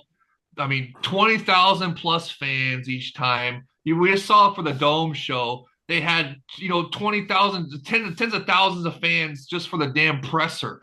yeah. I mean, it does not suck, dude. That's just haterism. J Wolf, that's also involving Mikuru. You're basically you're giving it there's an outlier. Now, if those the same amount of fans came and the main event was Kleber versus Shad, okay, then I would say you're 100% right. But again, this is Mikuru who's main or not main who's involved in the Tokyo Dome show. So But they and have right now, other stars too. I mean, they got Ren. They got Ren. They got, I mean, how many 4 fights does Striker Queen Reina got? I mean, they're building up all these young guys. I mean, yeah, they're building them up by having them lose to fighters who retired and have 60+ fights on the record or whatever absurd it is. Well, that's just the Japanese matchmaking where they love I love your analogy of saying it, calling it the final exam Yeah, fights I for just them. said final So boss. yeah, the final boss just teach they get taught a lesson or they win, they rise to superstardom. It's to me, it's they're gambling with that. They're gambling on the young guy being able to beat the veteran and being elevating his star status. And So if they about loses, what? no, go ahead, Oh, go ahead. I'm just saying, and if they lose that, then they get taught a valuable lesson in cage experience from a great veteran. So I have a question. So how would you feel if Onigiri-kun, after he won that fight, the Kyoshin fight in at New Year's Eve, how would you feel if he said, "My dream is to go to UFC"? Oh, I mean, After, isn't that a little, no, wouldn't you wouldn't you feel kind of like shitty as a fan, like, oh, of course, you already know. I want every single fighter in the entire world to fight in the Epic RIZIN under the superior rule set. wouldn't go that far. There's some who I don't want to I see. want them all. Yeah, I I want them know. all in the superior rule set. But for But right now, the UFC is a top dog with the top money, top prestige, all the top fan recognition, all that okay, shit. So you got to give Ryzen time to build back okay. in Part to two a of that fight question. 2.0. Let's just say if Onigiri-kun goes on a fucking streak, wins his next 3 fights, whatever, uh, and then whatever, he gets somehow gets a title shot right after. Uh, how would you feel if Barra publicly said, if he becomes champion, I will help him get the UFC? How would you feel about that? Oh, I wouldn't like it, but I don't think it's going to happen. I think that was a one-time thing with Kai, and I just But he did set a precedent. You did set a precedent that if you're willing to help one of your employees, why should your next champion decide to ask Barra for help, or that's the I'll tell thing. you right now. I'll tell you right now because you're not Kai. You're not Kai Azakura, buddy. So you got Then to stay. what about if Onigiri-kun goes on social media and says, Barra's not helping me get the UFC? I came to Ryzen because I wanted uh, to to get help to get to UFC or whatever. Well, too And too too bad, buddy. You got to fight out your contract but first, but and but you but don't hold have on, the J-Wolf, is that stonewalling him though? you don't have you're talking about Rice Ball Kid. You don't Yes, have the Azakura fan base, bro. You don't have the but Azakura fan that's still base. stonewalling him. That's still Yeah, Yeah, I stonewalling mean but he him. has a but UFC dream. You have to let him accomplish it. Yeah. no, he doesn't have as big of a high profile fan base as Kai and even Kyoji. So to me, those guys are just one offs. You know And who's not letting guys fulfill their UFC dreams? Don Davis. Yeah. and he's getting He's shit keeping. all over for it. Yeah, he's He's doing the getting right shit thing. all over Doing the for it. right thing though. Oh well, For I'm PFL's sure. I future. mean, but they're the fans are shitting on him for it. The fans hate him. They're calling for his head. Well, I mean, ESPN isn't asking for Ryzen, so you know what yeah. I'm saying. Well, ESPN they got some. I mean, PFL didn't even score 100,000 views on ESPN. That is pathetic. I've already explained to you, J Wolf, ratings aren't the only thing nowadays. If you want to Right. put, it's a collective consciousness as well, as you say. It's Well, if the collective consciousness of PFL. People are if talking about it. okay, but then why did they uh you We're know playing the long game here. We're playing the long game here. Don okay, Davis okay, is playing the long game. I'm just saying PFL on Friday for a big show, It they wasn't got Friday. It was asked out Thursday. It's for Thursday. no that's when they score the shitty ratings. That was sub 100K. I saw that report said it was not even 50K on ESPN. That's pathetic. But then what happened on their next show Friday? They got asked out by a volleyball game. I watched Dude, it on. Volleyball's I popular, watched it J on Wolf. ESPN Plus from start to finish. I don't know Dude, Volleyball's what you were popular, J watching. Wolf. no, ESPN Plus. I'm talking about ESPN, the channel. Well, ESPN Plus is what had it on, so I don't know. What Well, you're the expecting. ESPN channel, they were getting shit online for being asked out by a volleyball game. Well, J Wolf, I already explained to you that if the volleyball association or whatever had purchased overtime, they're going to give them that. That's just how it is. Yeah, and ESPN doesn't even Okay. carry the UFC. It's Plus that carries the UFC. Oh yeah, I forgot. Oh yeah, Yeah. I forgot about that. You can't even watch UFC on a regular ESPN. So Oh What do my you mean? God. Yes, you can. Yes, UFC on ESPN happens all the time. Right, but ESPN Plus is the network that carries the UFC, Yeah, not regular ESPN. Oh, I see yeah. what you, so no, you they do show UFC stuff on, but they don't show the live Right, exactly. stuff. I think is what you're trying to say, Same with But right? they PFL. do. Same with But they do, you PFL. guys. They do. They have ESPN. Well, They have UFC and sometimes ESPN all practically every show. They used to be on ESPN some on prelim ESPN stuff, two or but something, right? none of the actual main cards. Uh, no, they even have some UFC Apex Shed shows on ESPN. Well, that doesn't count. So Yes, it does. But no, look, the point is that PFL's ratings are shit on they're getting asked out. But they don't ask out UFC for UFC with volleyball like they did PFL. I mean, and when the rights are coming up here, UFC is happening in May apparently, and then for PFL it's going to be in 2026. So if they don't get another ESPN deal, what is I mean, dude, what are they going to say? How are they going to get a deal with metrics? Their metrics shit. I mean, come on, that's not Well, going to J fly. Wolf, PFL is who J-Wolf, ESPN's going to roll with because the UFC is going to want too much. They're going to want $1 billion a year, and ESPN's going to tell them kick you rocks. know what it might? It almost sounds like I don't know if you remember this. So when it's I don't know if it's kind of like how what was it? What was the Oh yeah, it was I think it was TNN or whatever they called the network at the time, but they had WWF for a while. Remember when USA they switched from USA to whatever, and then they got rid of WWF and then got TNA, the smaller one. I think that's maybe what I think Todd is saying is that they're gonna go with the one that will cost them a lot less money because they're paying all that money for UFC stuff and getting like what I don't know what was it whatever it was in return, like the amount of viewers is like absurdly like low or the buys or whatever. Yeah, and Yeah. that's Plus, another thing is that UFC is losing prestige because their product is ass now with the Apex Uh, shit. yeah, and I think there could be some ego come and play there because ESPN could say, their relationship with the UFC is not very good right now, or oh, it's not at all. rocky, I would say. And they're gonna, I wouldn't be surprised if they say, you know what, we can get behind this program and we'll build this up, and they can go do whatever they want to do. But this going back to the contract thing.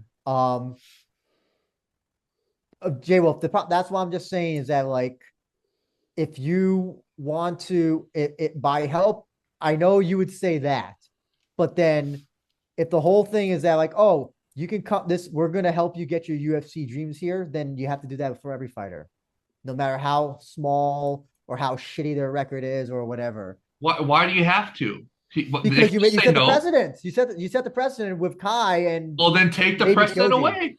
Take it away and go, You no, can't. we're You not doing can't. that. Then you're gonna have fighters who don't want to fight for you anymore. Well, then they can go try to get money somewhere else then, and money and prestige somewhere else. Then you think the PFL is going to be big by then? I don't think PFL would take Onigiri Kun at this point yet. Okay, so then what else are they going to do? Well, it If used to that be happens? Pancrase. Used to be Pancrase was like the way to get to UFC. That's how it used to be. Remember how that's how all the Japanese fighters used to get to a UFC is that when they used to show UFC on Pancrase on UFC Fight Pass, you would Yeah, see, yeah, and that's that's not the that's way gone now. anymore. Now it's the Epic Rising. Yeah. So then, okay, you're going to cry about that. That is, then go ahead, go somewhere else. What are they? No, You and you also think I'll every point this fighter out will as do that? well. Also, you just remind me, Jay Wolf, as well. Here, other big promotions also don't do this. Who's the guy who just left KSW, their bantamweight champion? Um, was it KSW or was it Octagon? I forgot which one. But their bantam champion just signed with UFC. They put out on social media, "Hey, so and so is no longer our champion, but we wish them the best of luck in their UFC endeavors." Um, and which is fine. I think that's fine. Again, just going back to what I said before, my problem is publicly courting UFC. You can have both. I think you can wish them the best of luck in their UFC endeavors. Say we hope you become champion. We hope you come back, and then leave it at that. Help. That's And what that's I'm what's going to saying. happen from now on. I No, it's not. guarantee you. No, I don't think it is. Hey, you think if Well, we'll Chihiro's, see. what about if Chihiro wants UFC dreams? Let's say if Chihiro starts getting the UFC dream bug. We'll cross that bridge when we come to it. Well, But I just don't like think it's we'll gonna cross the happen. bridge when there's a USA show. I'll leave it at that. Yeah. Okay, exactly. Well, I'll take your what you say about the USA shows. We'll believe it when we see it.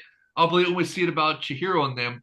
But I think this Kakibara-san's gonna he's not gonna it was a one-time thing with Kai and Kyoji, and it's not gonna happen anymore. And they're gonna build the prestige up and make Japan a destination again for fighters that especially for Japanese fighters that can make more money in Japan than they can in the UFC.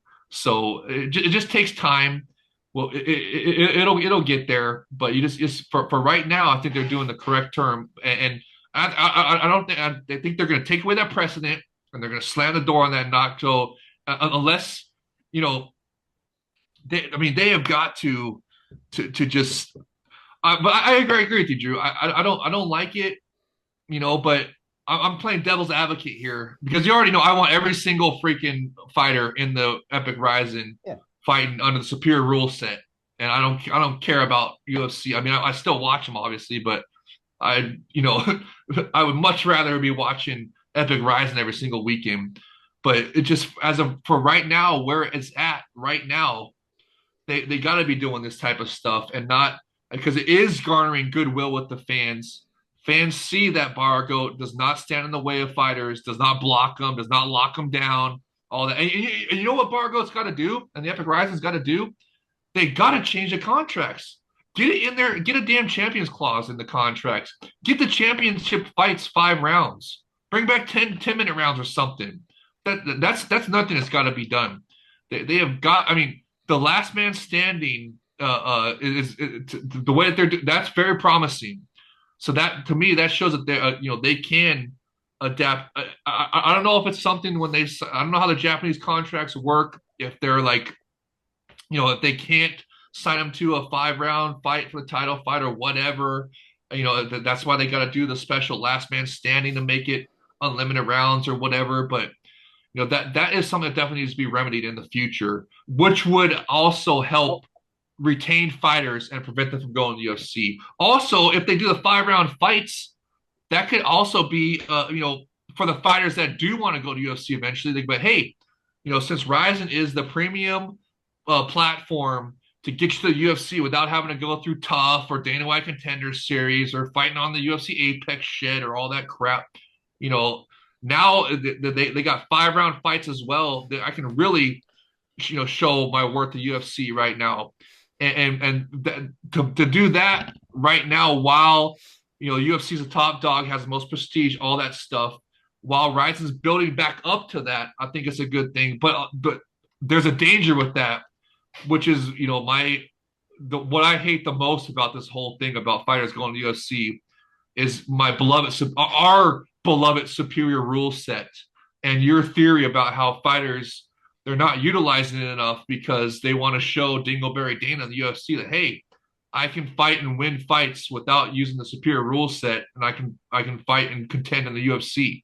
Hmm. So just Well, if your fighter's goal is to go to the UFC, why would you want to utilize an offense that's not you're not going to wind up using? You'd be surprised how many people in jujitsu matches lose jujitsu matches because they don't read the rules. So they think they can do something or that something's not allowed, and then they lose because they didn't utilize something something that they could have done without reading the rules or whatever. So you listen. Listen. It's entire. Also, considering that most promotions do utilize unified rules, which pussified rules, nothing unified about them. uh, why would a coach change anything about the training regimen for a one-off fight in RIZIN? Well, that's the thing. That's what we got to change. It can't be a one-off fight.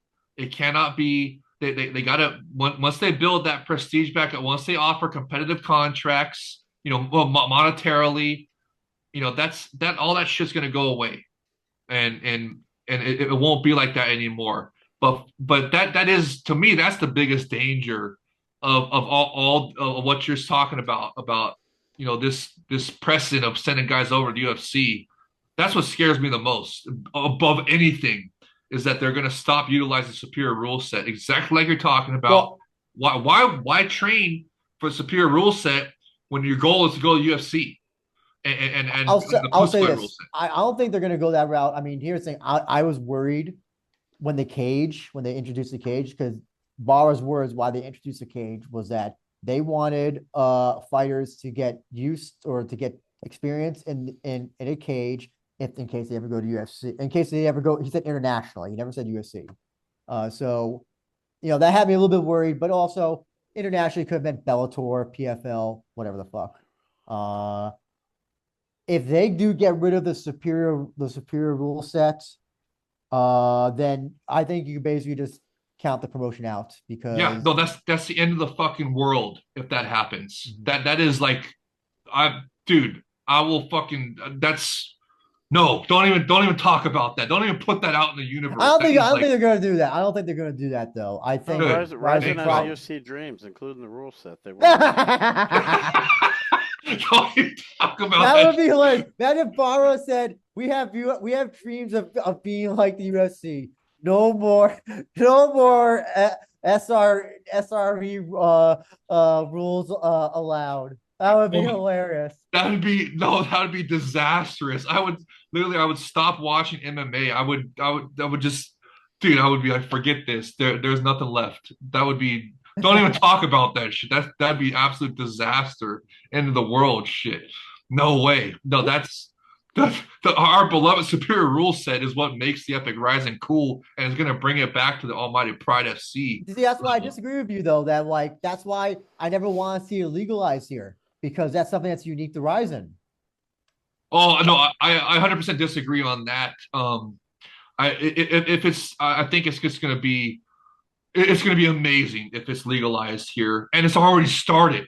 That's why that's what I'm telling you guys. The long term, long play goal here, the Sakakibara-san is running USA shows with a superior rule set.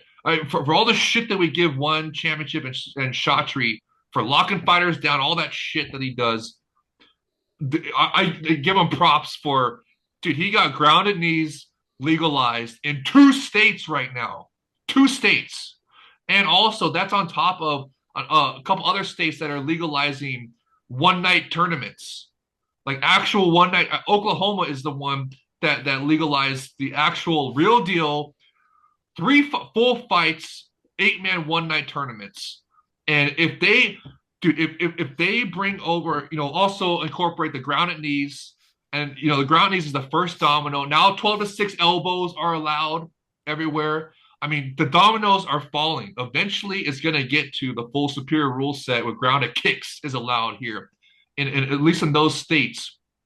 And when that happens, I mean, the Epic Rise is going to be running USA shows and doing the real deal Grand Prix with the real deal Holyfield one night Grand Prix finals where they fight more than once in the same night on the superior rule set. And that's to me, that's the end goal. That they're going to make so much fucking money and they're going to establish themselves as, it's going to be 1A and 1B again, just like it was the Almighty Pride FC days. To me, that is what Bar Go is. That's the goal eventually. That's why right now they're not standing in the fighters' way. To just because right now the UFC is where the top dollar is at, the top prestige is at, all that stuff, and they're once they build Japan back to like the Almighty Pride FC days, that's not going to happen anymore. That's not going to happen anymore. So I mean, Drew, I agree with you. Todd, I agree with you on this that it's not. But for right now, where we're at in the combat sports world, it's a necessary thing to get to the next level. And again, it was the gamble part of this. What if Kai had won? That would have brought prestige. What if Kyoji wins? Okay, I mean, what if you know? And then when the prestige comes back to Japan, I just think you guys got to give us some time. Like right now, we're coming out of the pandemic. Finally, this year, honestly, this year is feeling like really is the first year that they're I mean the Grand Prix are back.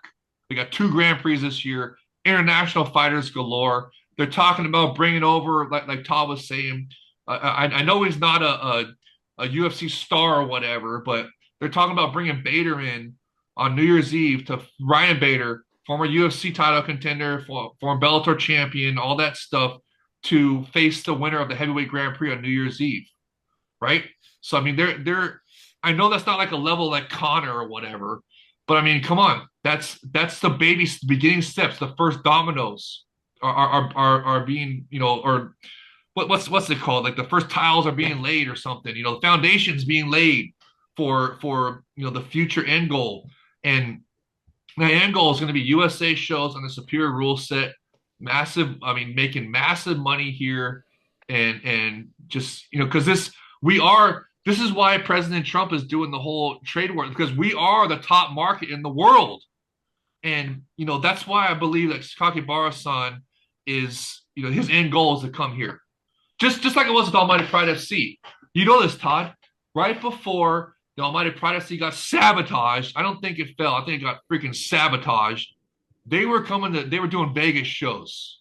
They were doing Vegas shows on the pussified rule set, but they were doing Vegas shows, and they were going to push for it to allow some superior rule set strikes.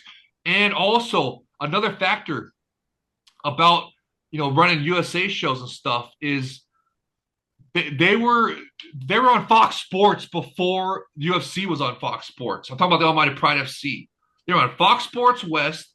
They were the original Best of Pride shows was a Fox Sports West. I have the screenshots. You can't even find it on the freaking internet. They try to erase it from history, but you can't erase it from history from people that were actually there and saw it. And I got screenshots out to prove it. They were on Fox Sports West. They were doing at the same time they were running shows in Vegas. Dude, Pride was coming. Pride was coming to America, and I'm telling you, that's the same end goal for the Epic Rise of Sakakibara-san, and that's why right now they're not standing in the way of the fighters going to UFC. They're getting goodwill from fans doing that. Look at all the ill will that's being harbored towards Shatri and Dummy Don Davis for locking fighters down, and just even though, I mean, I love the changes that Don Davis did. He actually listened to us. Elbows. They're even though it's a single elimination tournament where the fights are real quick turnaround, like a month and a half apart or whatever, they're still allowing elbows in the tournament bouts. Fucking beautiful. And the single elimination tournament bouts they just need to bump it up from 8-man to 16-man. And that's because right now they emptied their coffers on Ngannou, the pay-per-view disaster that just drained the PFL coffers. But once they build their money back up, once they get a new rights deal, like Todd, you're saying, from ESPN, they should expand their tournaments from 8-man to 16-man and run those all year, and just the PFL they'll be okay 100%. But I mean, still, I mean, who knows that's going to happen, because look at how much shit they're getting from fans. I'm telling you, that's that's the factor you guys are leaving out of this, is that Sakakibara-san, I know yes, he should have got a trade for Kai. Maybe the trade was to give Kai an immediate title shot, but I would have liked him to get at least a top 15 fighter. But whatever. He got a title shot. That was what the trade was. Suppose whatever. But you got. I mean, dude, the ill will. I mean, the goodwill from the fans of not locking these fighters down and allowing them to jump ship to the UFC, because a lot of fighters. I mean, a lot of fans, especially for Kyoji. Remember when there was talk of Kyoji going to UFC with Kai back then, right? And remember they denied Kyoji. And remember how fans were getting pissed off about that? Do you guys remember that? Their fans were pissed that, like, hey, I'm talking about American fans too, or international fans, not just Japanese fans, saying, hey, Dingleberry Dino, why did you not sign Kyoji? What's going on here? It was clearly money issues, OG. It was clear money. They clearly lowballed him to a thing that would have been stupid, but I guess he then thought about, I guess then maybe he just needed time. He was like, oh, you know what? Better just take whatever offer they're fucking offering me, because he's definitely not going to be making as much as he did in RIZIN. Yeah, so because he wants one last shot at the UFC title. So if that was what it was, why were they insulting him back then? You know, and what? But the point is that the fan backlash. That's the What thing. backlash? But people still watch UFC. People still, Yes, of yes, course, because they UFC is don't. the number one right now. But the fan backlash was big. And It imagine the backlash if Bara had denied Azakura, Kai Azakura to go to we're not talking. UFC. But again, my issue again, I have no issue with. I'm not saying hold up back anybody. I'm just saying stop helping your competition actively Well, I think they get will. your fire. That's what I'm They, saying. That's they all I'm will. saying. They will. I think you're wrong about the precedent. I think they're not going to just because Rice Ball Kid's going to grow into a star and wants to go to UFC He or was a, he was Chihiro. a he was a bad example, but like, what about Hagiwara, who's No, no, another big no. Your star? example of Chihiro, I think, is the best. Okay. Because I mean, everybody Oh no, loves because Chihiro. he's an elite level fighter. He's a legitimate elite level fighter. But then, yeah, what would happen if Barr just for him he said no, we want to keep you because or Ren, for example. What if Ren? Because listen, you never know what Ren's gonna want or what he's gonna say. We'll just say he did beat Mikuru, or Again. let's say the Tokyo. So New Year's Eve, he beats Mikuru, whatever, because he's talked about going to UFC all the time. What about if he says, "Okay, Bara, I'm ready for UFC now," and then Bara says, "No, homie, we need you because Mikuru's retired now. We need stars," and then Ren goes crazy on social media or whatever. I'm Well, That's the then problem is Bargo that, goes. He goes. No, you got to finish your contract first if you want to go to but he UFC. has UFC. You've established already that if you have UFC dreams, we'll help you. No, no, that's again. That was just you say no. That's just for Kai and Kyoji back then. That's two. That's two. Yeah, but Kai, I can understand. that was back when we were smaller and we could afford to let them go. We had other stars like you. Now that period is over. We are our prestige and stuff is But then what rising. about the backlash, Jay Wolf? What about the backlash? Are you It's think? not going to be like it would be Oh no, for Kai. no, Jay Wolf. Oh no, no. If because if you don't think that Hiramoto's fans would come at Ryzen, you don't Not think as hard as the those Azakura guys fans. will? What? Not as hard as the Azakura fans did.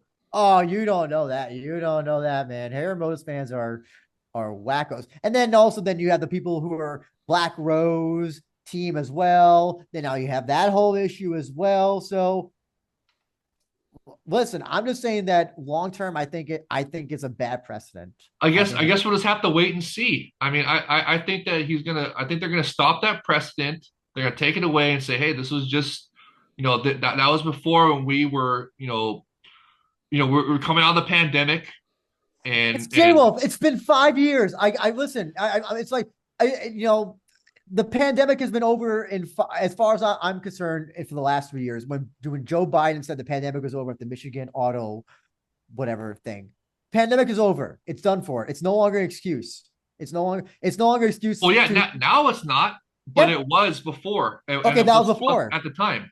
Pandemic wasn't this year though, No, of course not. Of course, or but even last year. okay, but if if it happens again, I will come on all your shows and go, oh, I'll eat the biggest fucking crow that you've ever seen. I'll go I don't shoot. want it to happen again. I don't want that to happen, I man. know. I'm just saying, if it happens, I will admit I was wrong. Eat crow publicly, but I don't think it's going to happen anymore. I think it's not going to happen anymore. I don't think there's going to be a precedent. And again, let's see what happens when the economy gets better and they're able to offer competitive contracts. Let's see what happens when the Well, prestige again, we comes have to back. those fighters have to accept those contracts again, as Yeah. Shua said on his show, and just how this new generation of MMA fighters, they're not seeing Ryzen as a top dog, and I'm good, and you Suppose know, I think that's bullshit. Honestly, I think that's haterism bullshit because they have to see Ryzen as a top dog, especially in Japan and Asia. okay, I was talking about international fighters. That's what I Right. was I Okay. was referring Well, to. the international fighters are seeing all these guys like Jiri, like Kai, like I mean, there's and Cape, all these guys. coming to RIZIN, having success, and then get immediately signed to the UFC in high profile fights, not tough and not But isn't that what we're Dingleberry. trying to fight against? Is that's the whole point? We're trying to fight against that happening. Yes, but as for right now, the international fighters are going to see it as this is my best opportunity to get to the UFC, and so they'll come I don't here want first. RIZIN to be. I don't. RIZIN is not a stepping stone for me. But for right now, it's got to be No, it until they can doesn't. get back to I 2019. disagree. It doesn't have to be. It's Well, perceived that now because of the actions that RIZIN has done recently. again, we'll see. We may differ on that. We'll see. I think this year, they're gonna to you know with the Grand Prix, with all the international fighters coming back, this is where they start to establish it going back to the 2019 status, and get their prestige back. And once they start allowing, I mean, not allowing, but once they start the economy and they start offering competitive contracts, I think you're gonna see a sea change. And when they start doing international events again, like not just Korea, I'm talking about, especially if they get that RIZIN Hawaii show that they were talking about too. If that happens, you're gonna see I think I think that show's gone the way of K1 in New York City. I I don't don't think it. know. I don't know. I mean, They'd probably be better off, running Denver, probably, okay, quite sure, honestly. sure. Anywhere in America, Okay. but you're right. Denver or Georgia, somewhere where they allow the superior rule set, at least the ground and ease. So that is definitely Though I actually, honestly, probably if they were to run a show, they probably would do it in California. I would think with California because of just proximity to Japan. That's my belief. I know you'd be happy for that. oh So yes, I'd be ringside for that one. Man, that would be awesome. But no, I 100% agree. But watch what happens when they start doing that. The prestige. I'm telling you, Bargo's playing a long game here. He's playing a long game, and it's not going to be perceived as a stepping well, stone he doesn't have that much forever. longer because he said he wants to retire before the age of 50 or at the age of 50 or something. He said something like that, or 55 or something. So I don't know what how he's seeing the long game, but long term, the I don't think it doesn't give good optics, in my opinion. Rise is doing good for now, like you said. They ran a show at that new arena for RIZIN 50, new market, new the Shikoku area where they'd never run before, and they weren't sold out, but they were pretty darn close to selling out. So because they had walk up tickets available, which is good. And they're pay-per-view viable. They're actually making money on Yes. pay-per-view, whereas PFLs have run a pay-per-view disaster where the UFC pay-per-views are declining because fans are getting sick and tired of the Apex shed. And you got the what's the TKO, the TKO company or Endeavor company, people saying that, oh, there's no difference between the Apex shed and a live audience because you can't tell a difference on TV and all this other shit. So they want they don't care. They're going for the But cheapest. if RIZIN listen, if they let's just say if they when Mikuru retires, I don't think he's going to go to UFC ever. When he retires, if Ren leaves for whatever reason, if Chihiro leaves, I don't know like what you do after. So that's the thing. They can coast they can coast pretty well on the name now, but what happens when those big three are They're building gone? up newer stars right now. You got Sakurabu Jr. You got Rice Ball Kid coming up. You got oh gosh, what was the other one? What's Prince Akamoto, as I like to call him? If he would just remember the assignment. Akimoto has said he has UFC dreams. Okay, well, that's for right now. That's for right now. What if in the future, when Ryzen starts getting their prestige back? And a little birdie may have told me that if he had won in New Year's, he may have been already on UFC at some point. Because don't Okay, forget, well, again, that's for right now. While we're still trying to get the prestige back, finally getting out of the pandemic, trying to get back to the 2019 level and beyond, and to continue rising from that. So you just got to remember where we're at now, and play the long game. We're playing the long game here, And there's other fighters besides just Prince Akimoto that are coming up. And look at all these Kyoshin tournaments they're running, and look at the weight classes Well, they're I running. think that's where that's kind of I think Riser's kind of doing that because they're kind of forced to. They they Uh, kind of have to do this because you have all these guys that already are leaving after 3 or 4 fights in UFC for UFC or whatever, and some who are just not even interested in signing Ryzen. So now you gotta have to literally go to people who've never have fought before. well, I think that's gonna change real quick. They're the people that are not interested in Rise, and that's a bunch of bullshit. Because what other company are they gonna go to? Especially in Japan. I mean, come on, you go to Pancrase or Because they have UFC dreams, man. Again, again for it's right now. perception. It's Because UFC perception. has the most money, the most prestige, the most fan interest, all that stuff. They're not at Pride 2.0 level right now. They got to get there. They got to build up to that, and they have Well, enough stars besides that their bench is strong right now. Besides Ren and post Azakura Bros and when Makura retires and whatever, and Ren he got a couple years left. I don't think the UFC is going to take Ren, and even if they do, there's still other guys like you're saying Hagiwara. You keep mentioning and, okay, and, okay. like I was I saying, Sakurabu Jr. All these guys are bringing up from the bench. They're running the Koshian tournaments because they had great success with the one that just did. That's where they found Rice Ball Kid from. So they're running three of them instead of just one. They're running three now. Okay, what happens when UFC decides to run a show in Japan? Which I think that's a big bold prediction I'm making for either this year or next year. Well, that's what UFC's goal is. But that's the whole point of signing Kyoji.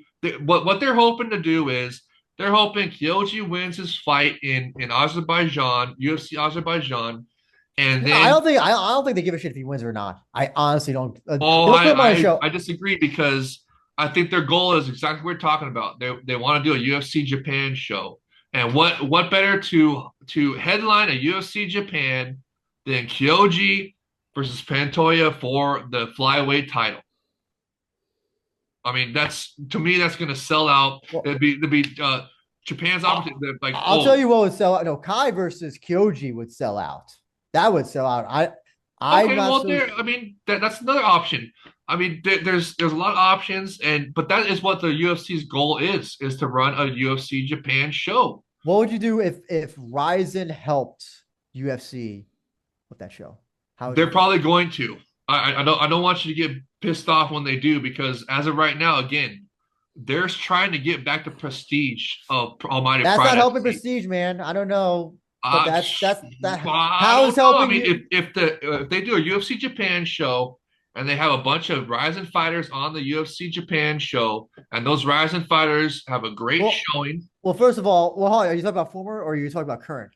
Because UFC's well, not gonna UFC's I not gonna book any guys that are they have to either leave Ryzen or they're not gonna be booked for. I don't have a crystal ball, but I would guess if the UFC does become the UFC Japan, if for like Kyoji Pantoja or Kyoji Kai, whatever, and I'm guessing that Bargo would allow several fighters to fight on the UFC Japan and just let them go to help make that happen for right now, where we're at right now. But Hmm. in the future, I don't think that would happen. Ah, man, I don't know. This is. I'm sorry. I might be going to where Todd is now. If that actually happens, if like if Barr just came out one day and said, "Hey, UFC is running a show in wherever, and we're gonna let 5 of our guys go there because we want them to achieve their UFC dreams." That probably would bother me. That would have like I don't know if I would stop watching Rising at that point from a moral perspective, but I would be very I'd be very like, wow. I might Well, be I might be I might have to go fully on Todd's side after that because that is just that's not well, cool. good news for you. I doubt that's going to happen. I I think hope not. I think that UFC has enough Japanese fighters, and especially I think they're just going to Did utilize you see how many Kyoji. fighters they have on under contract? It's like 700, I think. Isn't it? That's like the last number I heard. I think it was 700 fighters under contract.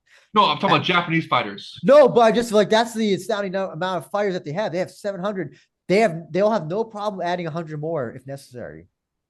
I don't know about that because that would, I mean, they're definitely penny pinching with They're these paying. UFC That's the Apex thing. shows. That's what sucks is that they're penny pinching. They're not giving these guys money that they would that should be like absurdly high. That's a problem.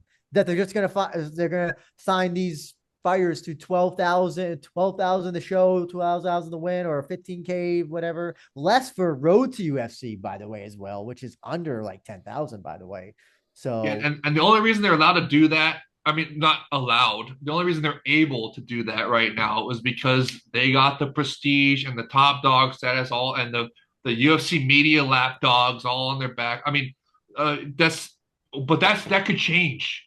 And it is changing. I'm telling you guys, you gotta look at this fan backlash that's happening with these Apex shed shows. People are pissed off. And I'm telling you guys, there could be a sea change in the winds or whatever that old saying is. It could happen, I mean, just you just got to give it time.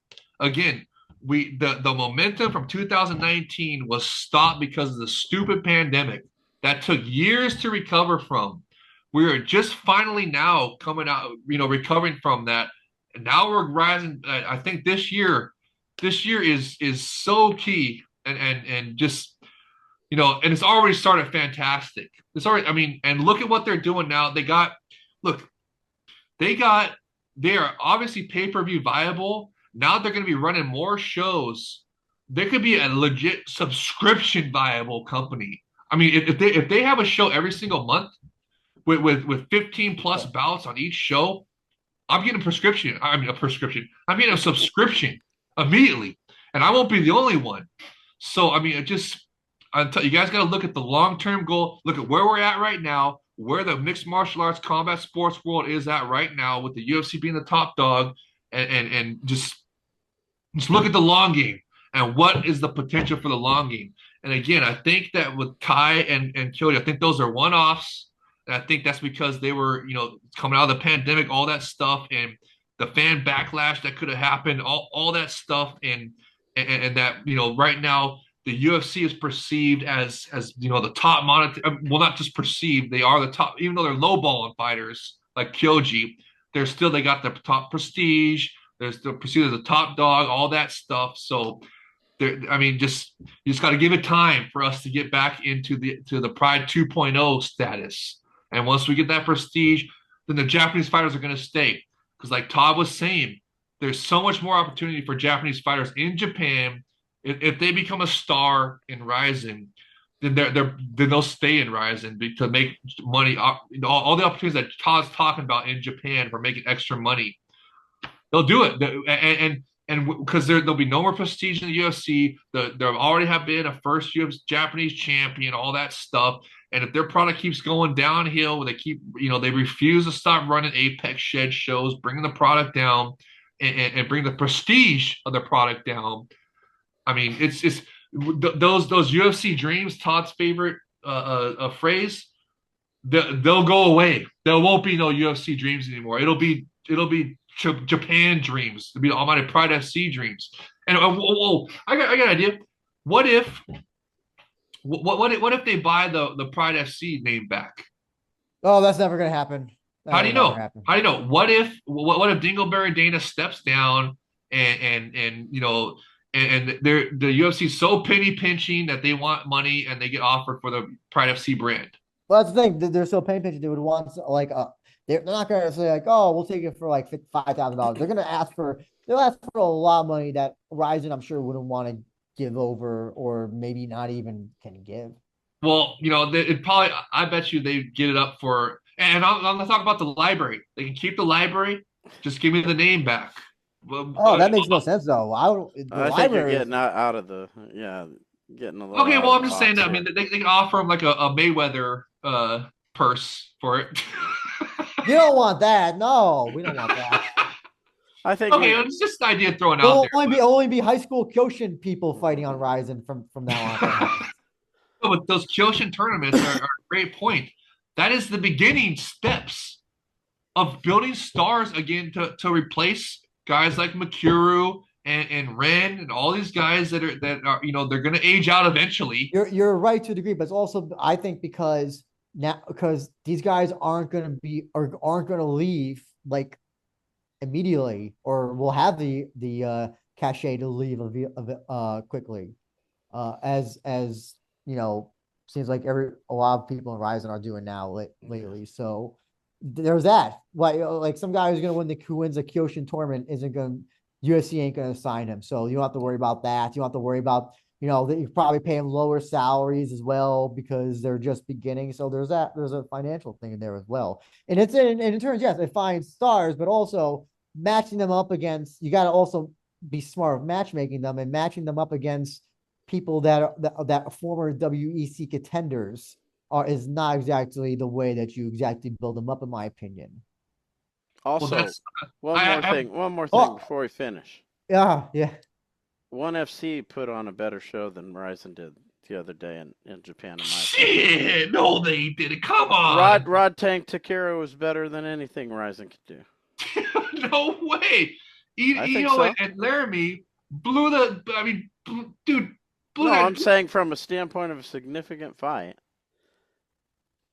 Uh, RIZIN couldn't do that fight. I don't know. I mean, dude. They couldn't do that fight, could they? What do you They mean? do Well, Rod they Tank don't got Takeru? the No. Kiro. They don't got the Kiro on the. But they Exactly. did that fight already. They don't have him. Exactly. What they got? Mikuru, who is bigger They than don't Takeru. have tension. They don't have Takeru. They couldn't do these fights, and that's Dude, they got that's another Mikuru. They part of the got problem. Ren. You're. I mean, these guys are bigger than Takeru. And Takeru was a kickboxing fight Tension too. should be doing his boxing matches on RIZIN cards. Well, In my opinion. what if that's in the cards in the future? I mean, What if we have a joint? especially with Top Rank going belly up and having their problems. Yeah. What if? Does Go ahead. tension by is he adjacently? Is that adjacent UFC dreams kind of? Yeah. Since he left to go to Top Rank, is that do we count him in that category? He had America dreams. He didn't want to be in Japan. Well, what if they start running American shows? Same with Inoue. Do a joint show. Inoue has the Saudi Arabia dreams. They don't want to fight in Japan anymore. Well, I mean, look, we'll have to see what the future holds, but I think you guys are wrong. And there's no way that ONE FC show was better. Come on, Todd. That was not even close to it. There was two Fight of the Year candidates on RIZIN 50 that beat the snot out of that. Significance of the fights. The significance of the fight. Okay, well, look at the Dome show right here that we're talking about, May 4th with Mikuru. Let's say Tenshin and Rod Tang were to fight again. It would be in ONE. It wouldn't be in RIZIN. So, I mean, just saying. what does Mikuru and Ren fight again? That's going to be in RIZIN, not going to be in ONE. That's going to beat the snot out of anything ONE can do with Takeru. Or, I mean, Tenshin, it wouldn't. Well, Tenshin's in boxing. He's not in ONE. No, but I'm saying, let's say they somehow got him to fight Rod Tang. Oh, Tenshin? Yeah. Well, still, that's like a pipe dream. I'm sure Shatri would love that, but that's not going to happen. But if they did, they still, I mean, we got Mikuru, and we got Ren. Yeah, they got UFC dreams. Mikiru's going to go right after his brother. Wait and see. Well, what are you talking about, dude? So I don't think Mikuru is ever going to go to UFC, but he is so UFC did reach out to him for a slap fight in Japan to like oversee it. And what did he say? He said no, right? I think he said no, but didn't they do a slap fight in Japan show recently? I have no idea. I pay no attention to the slap fight and crap. But nonetheless, they did reach out to him. So I know. And he said they also reached out to the fight in the UFC before, right? No.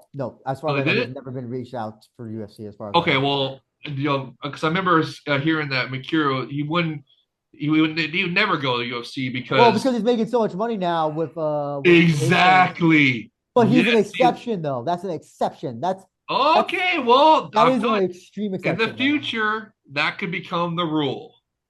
Yeah, I think that's a good thing to end on.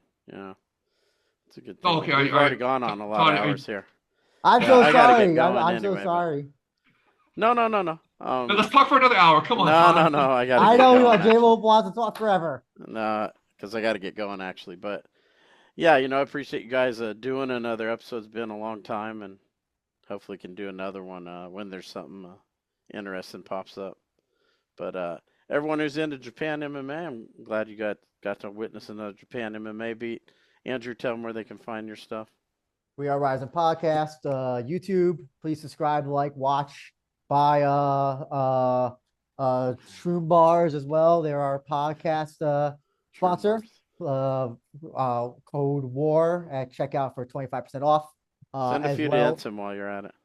Oh, I don't want to go there, but yeah. No, and also follow the Twitter. We are Rising Pod, and join the Discord as well. Please, we'll talk about Ryzen, GMA, Kick, whatever. And please watch Ryzen as well. Despite my criticisms of them, they're still my favorite promotion as well. And Jay Wolf, how about you? Oh, you follow me on Twitter at JAYYOLF1. Yes, it's misspelled on purpose, and I'll change it eventually. But as of right now, just follow me on Twitter. And if you're a real person, I follow back immediately, especially if you're a combat sports fan. And also, We Are Rising podcast. I love appearing on there. Also, the Focus Fights audio podcast, Jay Christian Gary. Also, with Aisha from the City Life Project podcast. He's a fantastic show. Also, right here on the JMMA beat. And then, like Drew was saying, in the Rising FF fans Discord, that's a lot of fun in there. We talk about everything. You control, talk trash. It's so much fun. Just as long as you don't be racist or post illegal links, anything goes. It's awesome in there. And yeah, I guess that's it. Thank you. And also, like Drew was saying, tune into the Epic Rise and support the superior rule set epicness. That's what I mean. It's awesome. We love it, and and thanks for having me on, Todd. This is fantastic, and I can't wait to do it again. Yeah. So yeah, appreciate you. Yeah, I Appreciate it, Todd. appreciate Yeah, you thank guys and everyone who watches the shows. Appreciate the support and subscribe, check it out, and until next time, take care. Give you a shout out, Todd, because like a lot of people might not know how long you've been in the game for. I mean, Todd, you've been in the game since day one, and not a lot of people might not know it. It's to me, when I see all these guys in the game, I always, I just go, man, you don't know what the game is about because you ain't even been in it. When I see guys like you still involved, and like these new jacks come in, like they may not give you your respect, and they need to give you your respect because you've been in the game just as long as anybody. You know what I'm saying? So, if y'all out there, y'all better recognize Todd been in the game since day one.